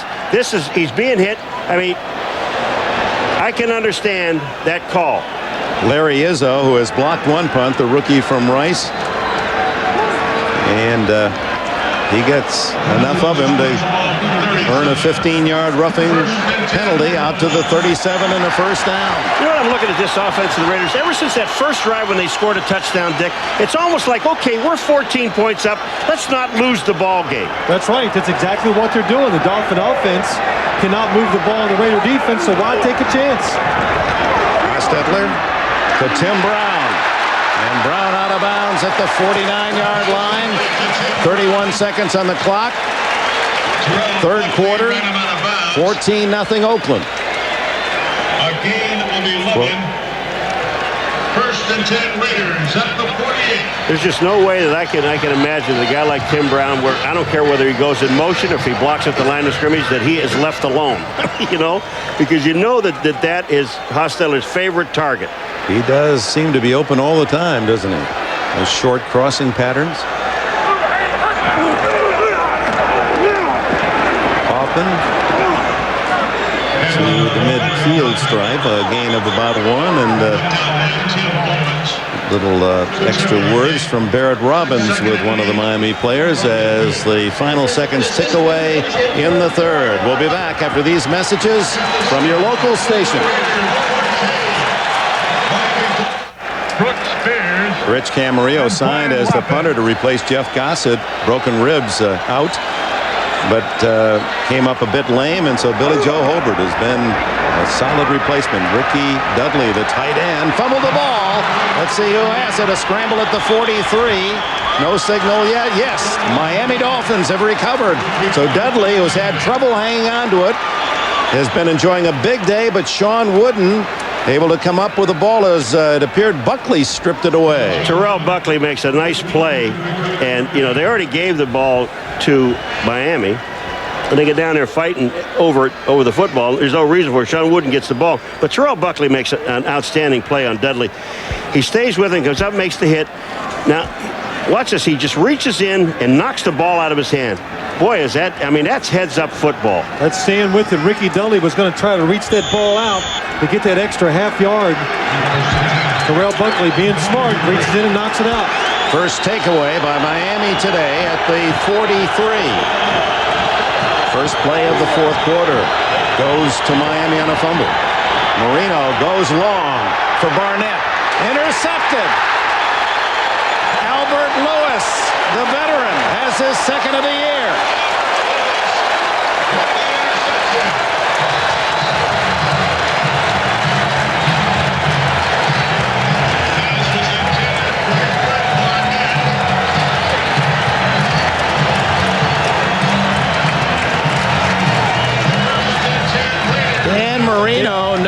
touchdowns and 3 interceptions today. Fred Barnett on Albert Lewis. He makes the move, but Albert Lewis knows Dan Marino likes to throw those hard, long balls, and he turns around in time to see it and make the interception, and Dan Marino is upset. You've got to put that one either behind the receiver or way out in front. Not a good throw. But he's upset right there, Phil. Is he upset with himself, you think, or Barnett for not coming back to the ball? With himself, because when you throw that ball on the line like that, Paul, when you're going down the field, it's got to be to the back shoulder of the wide receiver. He threw it to the inside where only Albert Lewis had a chance to catch it. 40th career interception for Lewis. So back-to-back turnovers. Back underneath it goes to Tim Brown, a short yardage. Zach Thomas, the tackler. Well, Miami, when they get a little glint, a little opening, an opportunity, and the Raiders seem to have all the answers defensively. I've watched the Raiders. We've done them a few times, and you sit there and look at this defense, and I don't know of a better effort. My wife told us yesterday, she says, I'm really confident about this football team. This football team is kind of reached it now. They know their backs are against the wall, and I have a lot of confidence in them. You have a lot of confidence in your defense, I can tell you that. 2nd and 6, and Fenner to the 30, maybe the 31 on the lean. Hollier and Stubbs collaborate on the tackle. It'll be 3rd and 3. Mike Jackrabbit White, who coached at his alma mater, the University of California, grew up here on the east side of the Bay. Quite an athlete, although always small through his athletic career, but was kind of the decathlete of sports. Played rugby, football, was a track man. Still runs a lot. I mean, he really looks great and gets out there every day and runs 6-8 miles. Get rid of the frustrations of being a head coach in the NFL. 3rd and a short 4 for Hostetler. Gets it out to Fenner, incomplete, and Zach Thomas was there in time to spoil the fun for Oakland. Thomas seems to be everywhere. You know, the one thing about Zach Thomas, Phil, I don't care where the ball is. I'm going to nail the guy that's going to catch it. His job right now, watch his head. He never looks at the ball. He's got Fenner. Here comes Fenner. I'm going to nail you. You catch it, you're going down. And that's perfect timing. Well, that's what you want in your linebacker. If it moves, hit it. And Zach Thomas does it. The ball is tipped at the line of scrimmage, so even if he hit Derek Fenner early, it would not have been pass interference. Shaden Burton is the one who reached up and got a piece of the ball.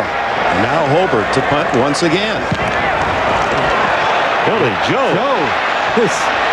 Give him a saliva test. Terrell Buckley. And the cornerback turn punt returner is out to the 35-yard line.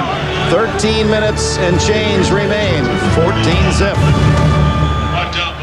Back in Oakland, when the Dolphins hit 4th down after the Raiders failed on offense, Dan Marino, who didn't say anything to anybody the entire time during that defensive set, walked over to his offensive line and said, hey guys, stick together.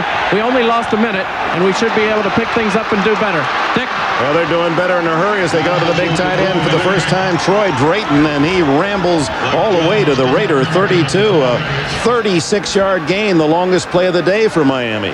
And boy, Troy Drayton, what an athlete. Look at number 84 is going to come across the field on the play-action fake. He has size, and the one thing this big man can do, when he catches it, he can run. And Paul, you just looked at me before this play and said, Troy Drayton, how come they're not throwing the ball? And it makes me wonder, too, because he is so explosive once he catches it. 265-pound tight end they acquired from the Cardinals, Abdul-Jabbar. Only a yard, maybe 2. Dan Marino entered this game with the best interception record in the NFL. 1.8% of his throws picked. And uncharacteristically today, the Raider defense has changed his pattern. No intercepts the last 3 and 3 today. As soon as you said it, you threw one the next play. 2nd down and 9. I don't mind. Go ahead. Blame me. Abdul-Jabbar cutting back. Wrapped up at the 30. No gain. Albert Lewis. What a game for Lewis. Well, that time Dan Marino was in the huddle, and I saw him wave at the sideline in disgust, and now I know why, because they sent in a running play. He did not like it. The Raiders, penetration, everybody in the backfield, it had no chance. You say, well, why doesn't he audibilize? You just don't have any. You don't have the right people to go anywhere else with it. Well, because the head coach tells you not to audibilize in those situations. You do what the coaches tell you. Tipped. Incomplete. Flag. Dan Land in on the quarterback. Carl Kidd on Fred Barnett, number 46, down here on the bottom left. It looks like a penalty but the ball is tipped, but that doesn't make any difference. This was a holding penalty that I think they're calling. Now, pass interference, if the ball is tipped, that's okay. But when you have a holding penalty, that counts anytime. Holding prior to the pass. Defense, number 46. 5 yards, automatic first down. A big first down penalty for Miami. You know, you say, well, why would this guy hold because it's away from the play? He's covering Fred Barnett. He's got a job to do. He doesn't know where Marino's going to go with the ball. That, and it was a blitz. He had single coverage on him, so he was a little worried. Over-aggressive holding. Big break for the Dolphins. First down at the 25, trailing 14-0. And a fumble, it appeared, and the Raiders say they have it. They do.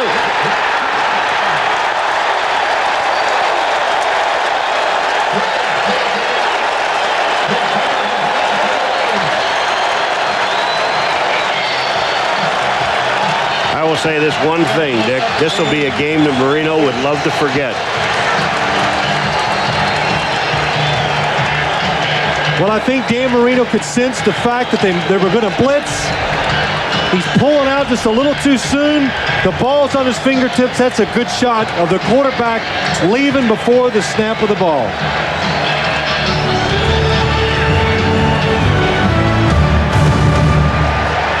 And a disgusted Dan Marino, 3 interceptions, now a fumble, goes over to his center. Tim Ruddy said, hey, it's on me. It's my fault.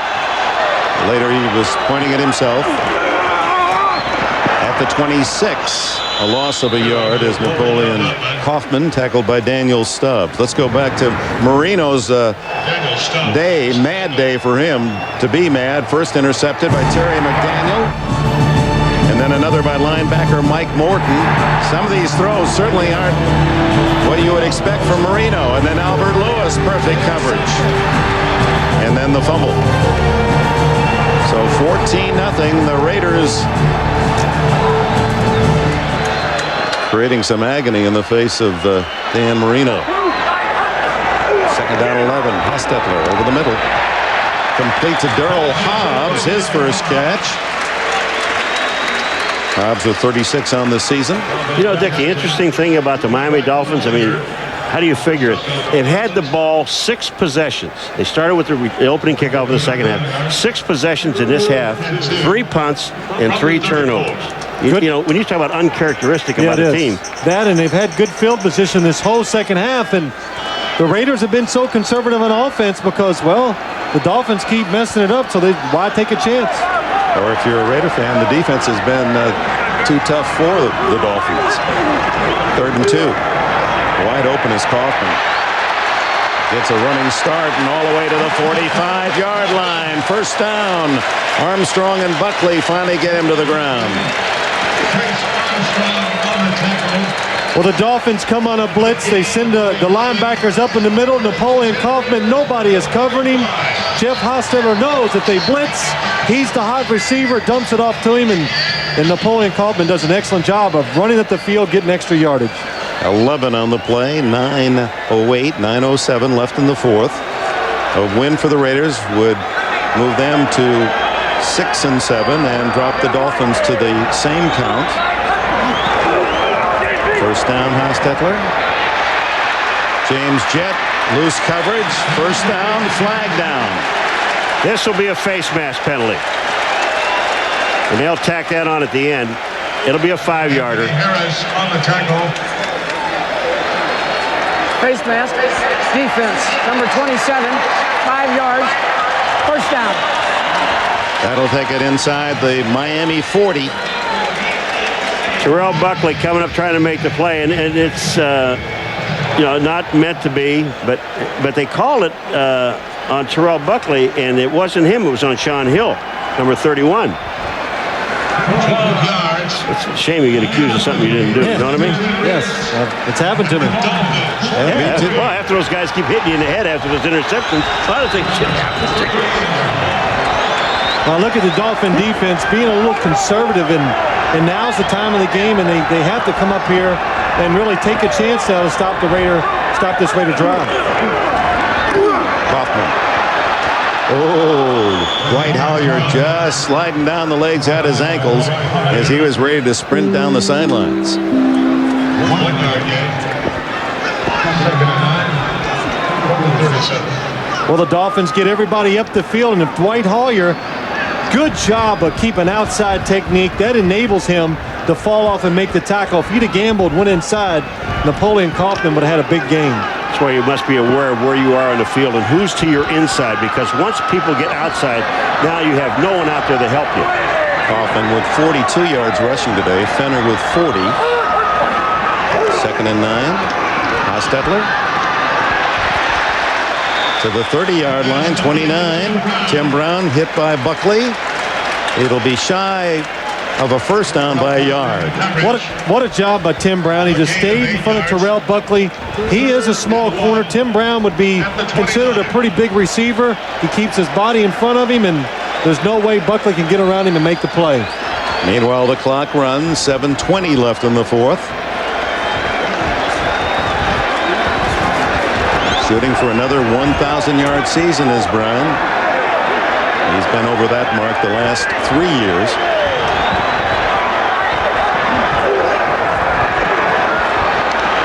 Hostetler wide open to his left.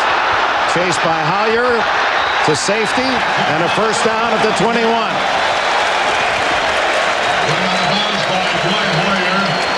You know, Daniel Stubbs comes upfield and Hostetler sees him. When he goes upfield and sells himself, number 96 at the bottom of the screen, watch what he does. Pat Arlo just takes him out, Stubbs goes around, and Hostetler just sees the hole. There's no way for Stubbs to get back in. Does the smart thing, tucks it away, picks up the first down.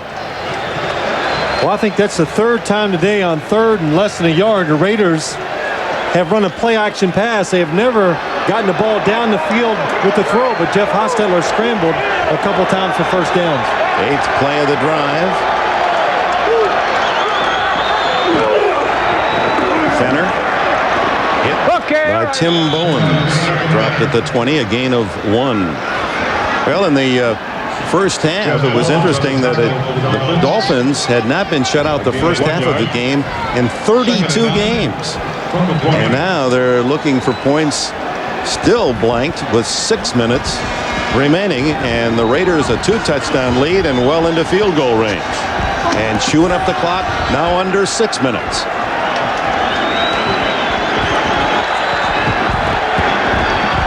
Tough day for Dan Marino.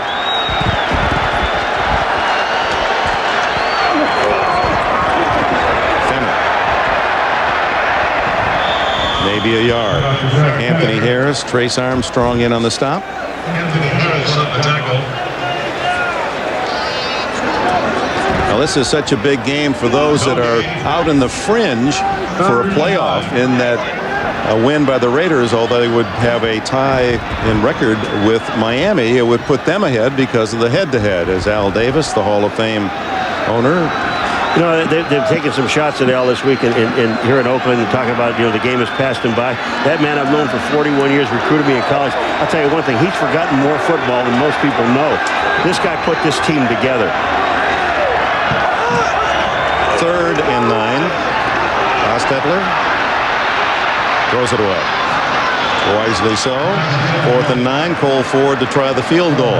The last time the Dolphins were shut out, 9 years ago, Buffalo in 1987. So Dan Marino, with the kind of talent he has, you just don't put the goose egg on him or Miami. Well, the new style, the way they're playing, they run the football more than they have in the past. They're not as explosive with the wide receiver position. Well, you know, not that this could happen, but the Raider defense, like you said, Dick, they're playing excellent football, so it's been a tough day for Dan Marino. Ford with one miss. This one 10 yards shorter, 38 out of Camarillo's hole. And it is good. He just did slide that one inside the upright. I'll tell you, both these kickers bring excitement to the game for the Raiders. 17-0 Oakland. You're watching the NFL on NBC. Fans enjoying a 17-0 lead, and they have been rough on Marino. Irving spikes, comes up on the 10, 20, and to the 34-yard line. James Folston with a tackle, and a look at the remaining schedule for the Raiders, who feel maybe they run the table. They get in the playoffs at 9-7. Kansas City on a Monday night next game, then at Denver, and Denver already clinching all the important positions, and then Seattle at home. So. You know, Dick, when you look at this team, though, and this time of the year, Phil, this is when the defenses must take over, because they're going to play cold weather games. The defenses come in to play at the end, and the Raiders, where they played today, you were right at the beginning. They have a good chance of running the table. Incomplete. McDuffie handcuffed with that bullet from Marino. Albert Lewis was right there for the Dolphins. And Jimmy has said it didn't need 4 wins for him. He thought 3 out of 4 would get Miami in at 9-7. They have the Giants at home next week, and then Buffalo at home before they finish at the Jets. So a softer final 3 for Miami. Yeah, but those 3 out of 4 he wanted in the AFC, and this was one of the games that he wanted. I think they have a hard time, in case of a tie, winning the tiebreakers against the other AFC teams. And the same goes with the Raiders. Even if they go 9-7, the playoffs are not a high possibility. Marino. Oh, he had to wiggle and wag in order to get the ball out to Parmalee. Shy of the first down. Flags are down. Big old Chester McLaughlin. He is a force in on Marino. And he was offside. He gets a run. I was thinking they were going to stop this play, because it looked like Chester McLaughlin had a free run at Marino. Offside. Defense, number 91. 5-yard penalty. Repeat the down. Second down. Big old Chester, you know, he's coming off the top, number 91. Now watch when he gets across the line of scrimmage. Let's see if somebody picks him up. See, now he's got a shot, but Ruddy comes in and really saves Marino's life. You're right. Chester was about to nail him. 2nd and 5, 4.5 minutes left. 17-0. Almost offside again. McLaughlin out of the backfield to Parmalee, using the sidelines, and will save a timeout as he steps out of bounds at midfield. First down. Miami has its 3 timeouts left. Would someone explain to me what the neutral zone is? Yeah, I would love to know what the neutral zone is, because Chester McLaughlin again is in the neutral zone, if there's such a thing as that. Look at number 91. What is it? Where is that? That is the neutral zone. I think it was all sides. I think he was top of the neutral zone. Past the neutral zone. Boy. Marino, 4 wide receivers. Flag down. And another deflected pass by the Raiders. This time, Andre Bruce got a hand on it. They got legal motion by the Dolphins this time. They were moving. This play would have never happened. Prior to the snap, offense, number 78. 5-yard penalty, still first down. That's at least 2 for Richmond Webb.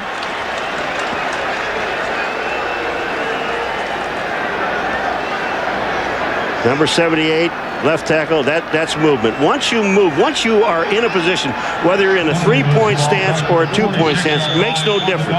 Once a lineman is set, that's it. Now, how could they see that little movement? Yeah. They couldn't see Big Chester. 320-pound Chester McLaughlin off sides. That's got to be alarming to Jimmy Johnson. Not only those statistics, but 10 penalties against Miami today. Down the middle, almost intercepted again. Darren Carrington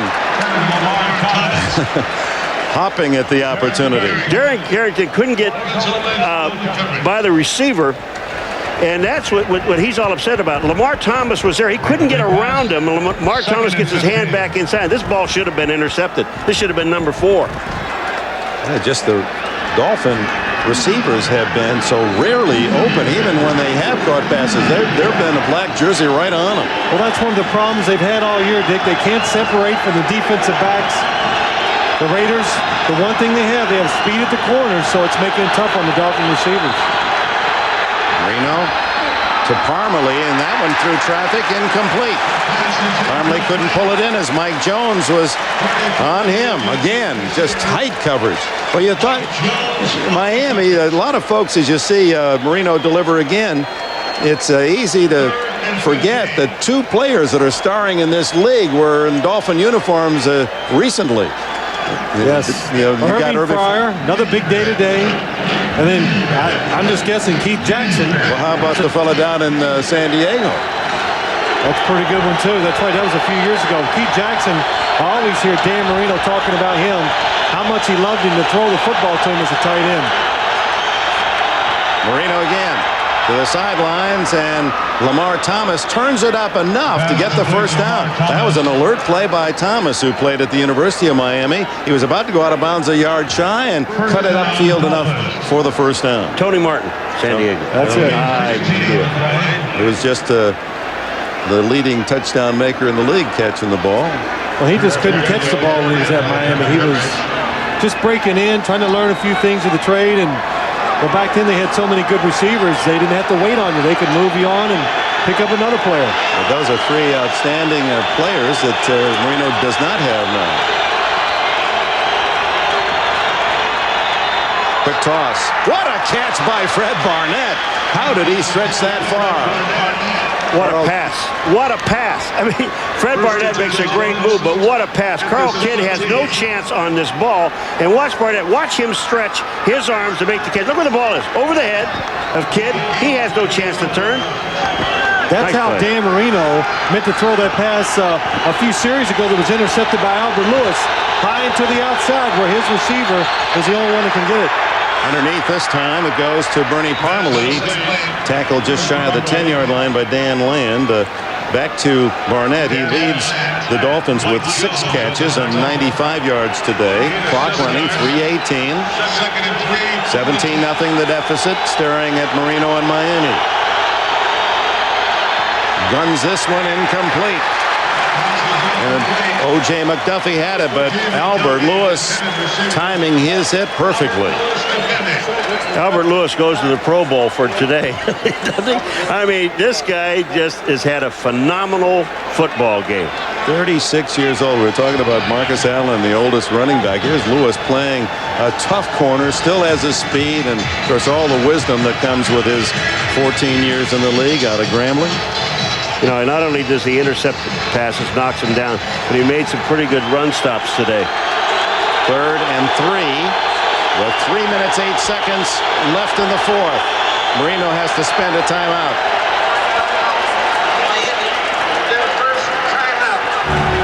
It's still Oakland by 17.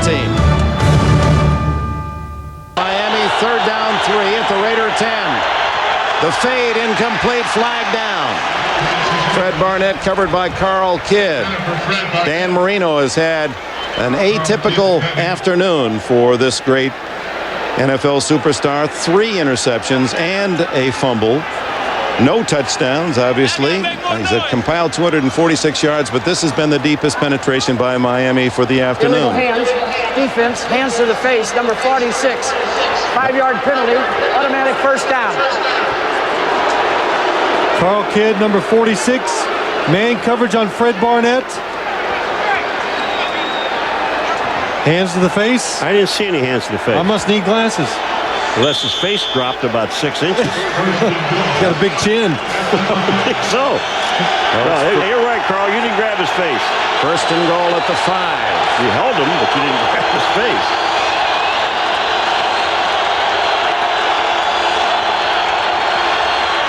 Same play, incomplete, same result. 2 flags. Now we got just pass interference. That'll be the 3rd call against Kidd here in the 2nd half. Well, he never is able to turn around and look for the ball, running into the receiver. Pass interference, defense in the end zone. By rule, the ball is placed at the 1-yard line. First down. If I was Carl Kidd, I'd go to Marino and say, would you throw that thing someplace else, please? Well, Carl Kidd down here at the bottom of your screen is never going to have a chance to turn around and look for the ball, so that is definitely pass interference. I mean, you're playing the Miami Dolphins. You're a defensive back. You've got to know they're going to try that play down the goal line in those situations. So the Raiders use their first timeout, leading 17-0. Miami at the 1 when we come back. 3:01 left. Miami trying to avoid a shutout. They've not been blanked in 9 years. Abdul-Jabbar dropped for a 3-yard loss. Greg Biekert led the charge. Well, this play just says it all about the whole day. The Miami Dolphins just getting overpowered by the Oakland Raiders. Watch Greg Biekert, number 54, times it perfectly. He just goes in. He blows the whole play up. Well, he runs over 2 players. He runs over McIver, and he also runs over Stanley Pritchett, a guard and a fullback, and makes the play. So the Raiders use another timeout. The 2nd and goal from the 4, and Marino goes to the sidelines to seek some help. Mike White's team led 14-0 at the halftime, and then a field goal here in the second half, accounting for the scoring. And we welcome those of you who have seen the Houston Oilers continue in a very fine year, defeating the Jets, who have had a very unhappy year. 35-10 the final, the Oilers. The Jets out of the playoffs yet? Jets go 1-12, while the Houston Oilers move within 2 of Central Division leader Pittsburgh. The Steelers defeated earlier today. Yes, they were officially eliminated today, Paul. So you can figure that out on the card. Thank you very much. Thank you. 2 minutes and 39 seconds left here in Oakland, where it's been all Raiders. Miami trying to get on the board. 2nd and goal. Marino. Touchdown as he drills it to Randall Hill. Hill's 3rd touchdown reception of the year. So at least for Marino, some salve on the wounds. He avoids the shutout. Well, it was a good throw by Dan Marino. He's going to be looking left all the way, and then finally in the back of the end zone, he sees the open receiver, Randall Hill, and was that Carl Kidd again? Carl Kidd. Nedney. And now you think back to the end of the first half when Nedney made a 37-yard field goal, and there was a 5-yard Miami penalty, and then he missed from 42, or it would be a touchdown game. And we welcome those of you who have seen the Denver Broncos continue their brilliance of this football season. 34-7 over Seattle, and the Broncos thereby, according to all the reports we've received, have home field advantage all the way through the playoffs on the first day of December. I love when I go around the country. Everybody says the same thing to me. They ask me questions. You think the Broncos are any good? Nobody wants to believe that this is a good football team. They deserve to be 12-1 because they do everything well. You know, and people still don't believe it. But you know, there's some other things that are involved in here. The Denver Broncos are a team really without injury, and the ones that they do have injured, they have got the backup people are there. I will look for the onside kick here from Miami. 17-7 the score. Here's the last touchdown. Marino's 4-yard strike to Randall Hill that avoids the shutout. Marino, 4 turnovers, 3 interceptions, but it was his fumble from snap that led to a field goal here in the second half that gives the Raiders a 10-point lead now, not just 7. They were driving to score on that fumble. Nedney, boy, that ball's up for grabs. Bounces around and finally knocked out of bounds. Looked like a Raider hand that kept it away from Miami. They're congratulating Tim Brown because that was a jump ball. Anybody could have had that one, and it looked like Brown jumped up and knocked it away. This was a great kick by Nedney. Look at that ball. It hits the first hop, and then the Raiders let it hit the ground, which you should never do. Now, here's the ball in the air, and watch this. Tim Brown knocks it out of bounds. What a heads-up play. Touch the ball prior to going out of bounds. First down. And so it's a Raiders ball at that spot. So Tim Brown, who has a new record, NFL record for punt returns in a career, more than anyone has ever returned kicks, makes another one of those little things you don't see in the box score plays that are so important. You know what's amazing about this? Now, the onside kick, Dick, if the Miami Dolphins would have knocked the ball out of bounds, it would have been a 5-yard penalty, and they'd have to kick over again. But if you kick the ball off and it goes out of bounds, at a normal kickoff, like down the field, then it's put on the 40-yard line. You figure that baby out. Or if it's less than that, it goes out of bounds, it's at that spot. Oh, that's to confuse everybody. I'm confused. It's just one of those rules that don't make any sense. Harvey Williams will try to tackle the ball, and Williams to the 42-yard line. More excitement. That's why the rule is there. Give the team that's behind every chance you can to let them catch up. Miami has 2 timeouts, and at 2:20 they don't use one of them, so that means the Raiders can let it run to the 2-minute warning. Derek Fenner started the scoring in the second quarter, a 6-yard run after Terry McDaniel's interception. Then Hostetler to Tim Brown made it 14-0, a 6-yard pass play at the half. And then the fumble recovery and the field goal by Ford made it 17-0 before Miami's score. 2 minutes left in Oakland. The Oakland Raiders trying to go 6-7. They first scored on this Fenner 6-yard effort. That was after a Marino interception. And then Tim Brown spinning away for his 8th touchdown catch of the year to make it 14-0 at the half. And now back to live action. Harvey Williams protecting the ball at the 41-yard line, where it'll be 3rd down and about 5. And no timeout used by Miami here. I don't understand this now. You take the timeouts now. You know that all the Raiders are going to do is run the football. So that's like giving them 40 seconds. Maybe Jimmy figures that not going to be able to overcome the 17-7.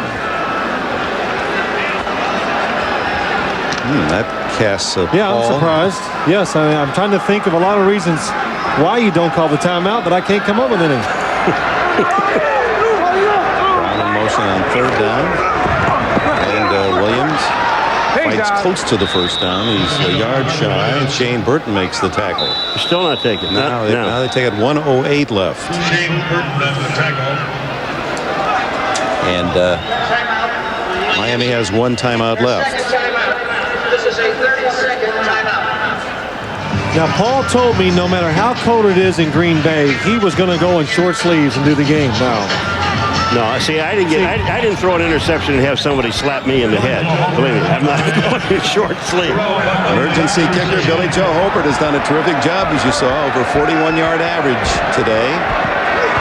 And false start as the flags fly with 1:08 left. I don't understand why Dan Turk didn't get a call on before. He gets over the ball and he pumps up and down on the ball. I mean, that would draw the defense offside anyway. False start. Offense. Number 96 prior to the snap. So that's 96. 5-yard penalty. Still 4th down. But you can see Turk. I mean, he lifts himself, and that could draw the guys offside. Well, Billy Joe's happy now. They move it back 5, and he can crank another one out there. Yeah, so it won't mess up his yardage. That's right. His average. Now, he'll go home tonight, and he'll be mad about that one bad punt. He's had 4 really good ones. That one bad one, though, What they say about him, he's so intense and competitive. He sweats when you're dealing the first round of cards.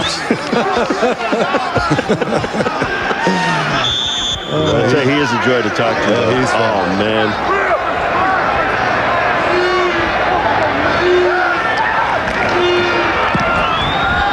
Gets it away. Good-looking kick. But it bounces into the end zone. Didn't take that. Hadn't had enough practice on that coffin corner effort. Marino starts at the 20 with 1 minute and a second remaining, trailing by 10. Oh, I'll tell you, that promo we had for Jurassic Park, I love those huge chickens.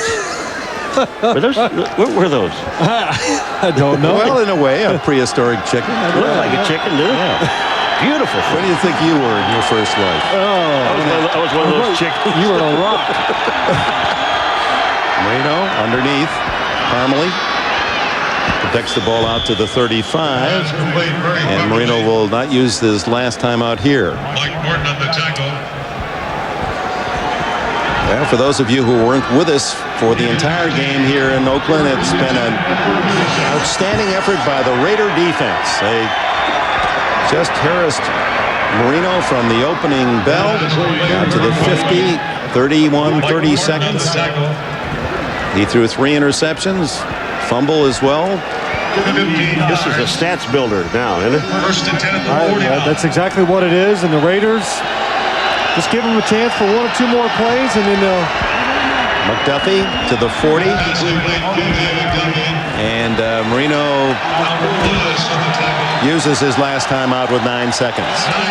Well, so the Raiders, and going back to the start of the game, folks, if you haven't been following this Oakland team carefully, they did start out 1-4, but since then they've lost only 3 games.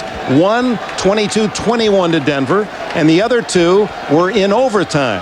So they lost by 1, and they were tied at the other end of the other 2 games, losing in overtime. Now, they well could be a team rolling toward the playoffs, playing very solid defensively, but unable to win the close games. Well, they've won one, not necessarily that close, but a tough game today. But I'll tell you, for over 3 hours, this defense of the Raiders has just been spectacular. I mean, Marino, they just tied his hands all day long. Well, today they didn't have that moment where they give up the big plays, and Mike White said that they've done that. They've gone out and they'll shut teams out, and all of a sudden they give up 2 quick scores, and it makes them look bad. But today, consistency from start to finish. 9 seconds, and they line up with that flood formation to the right.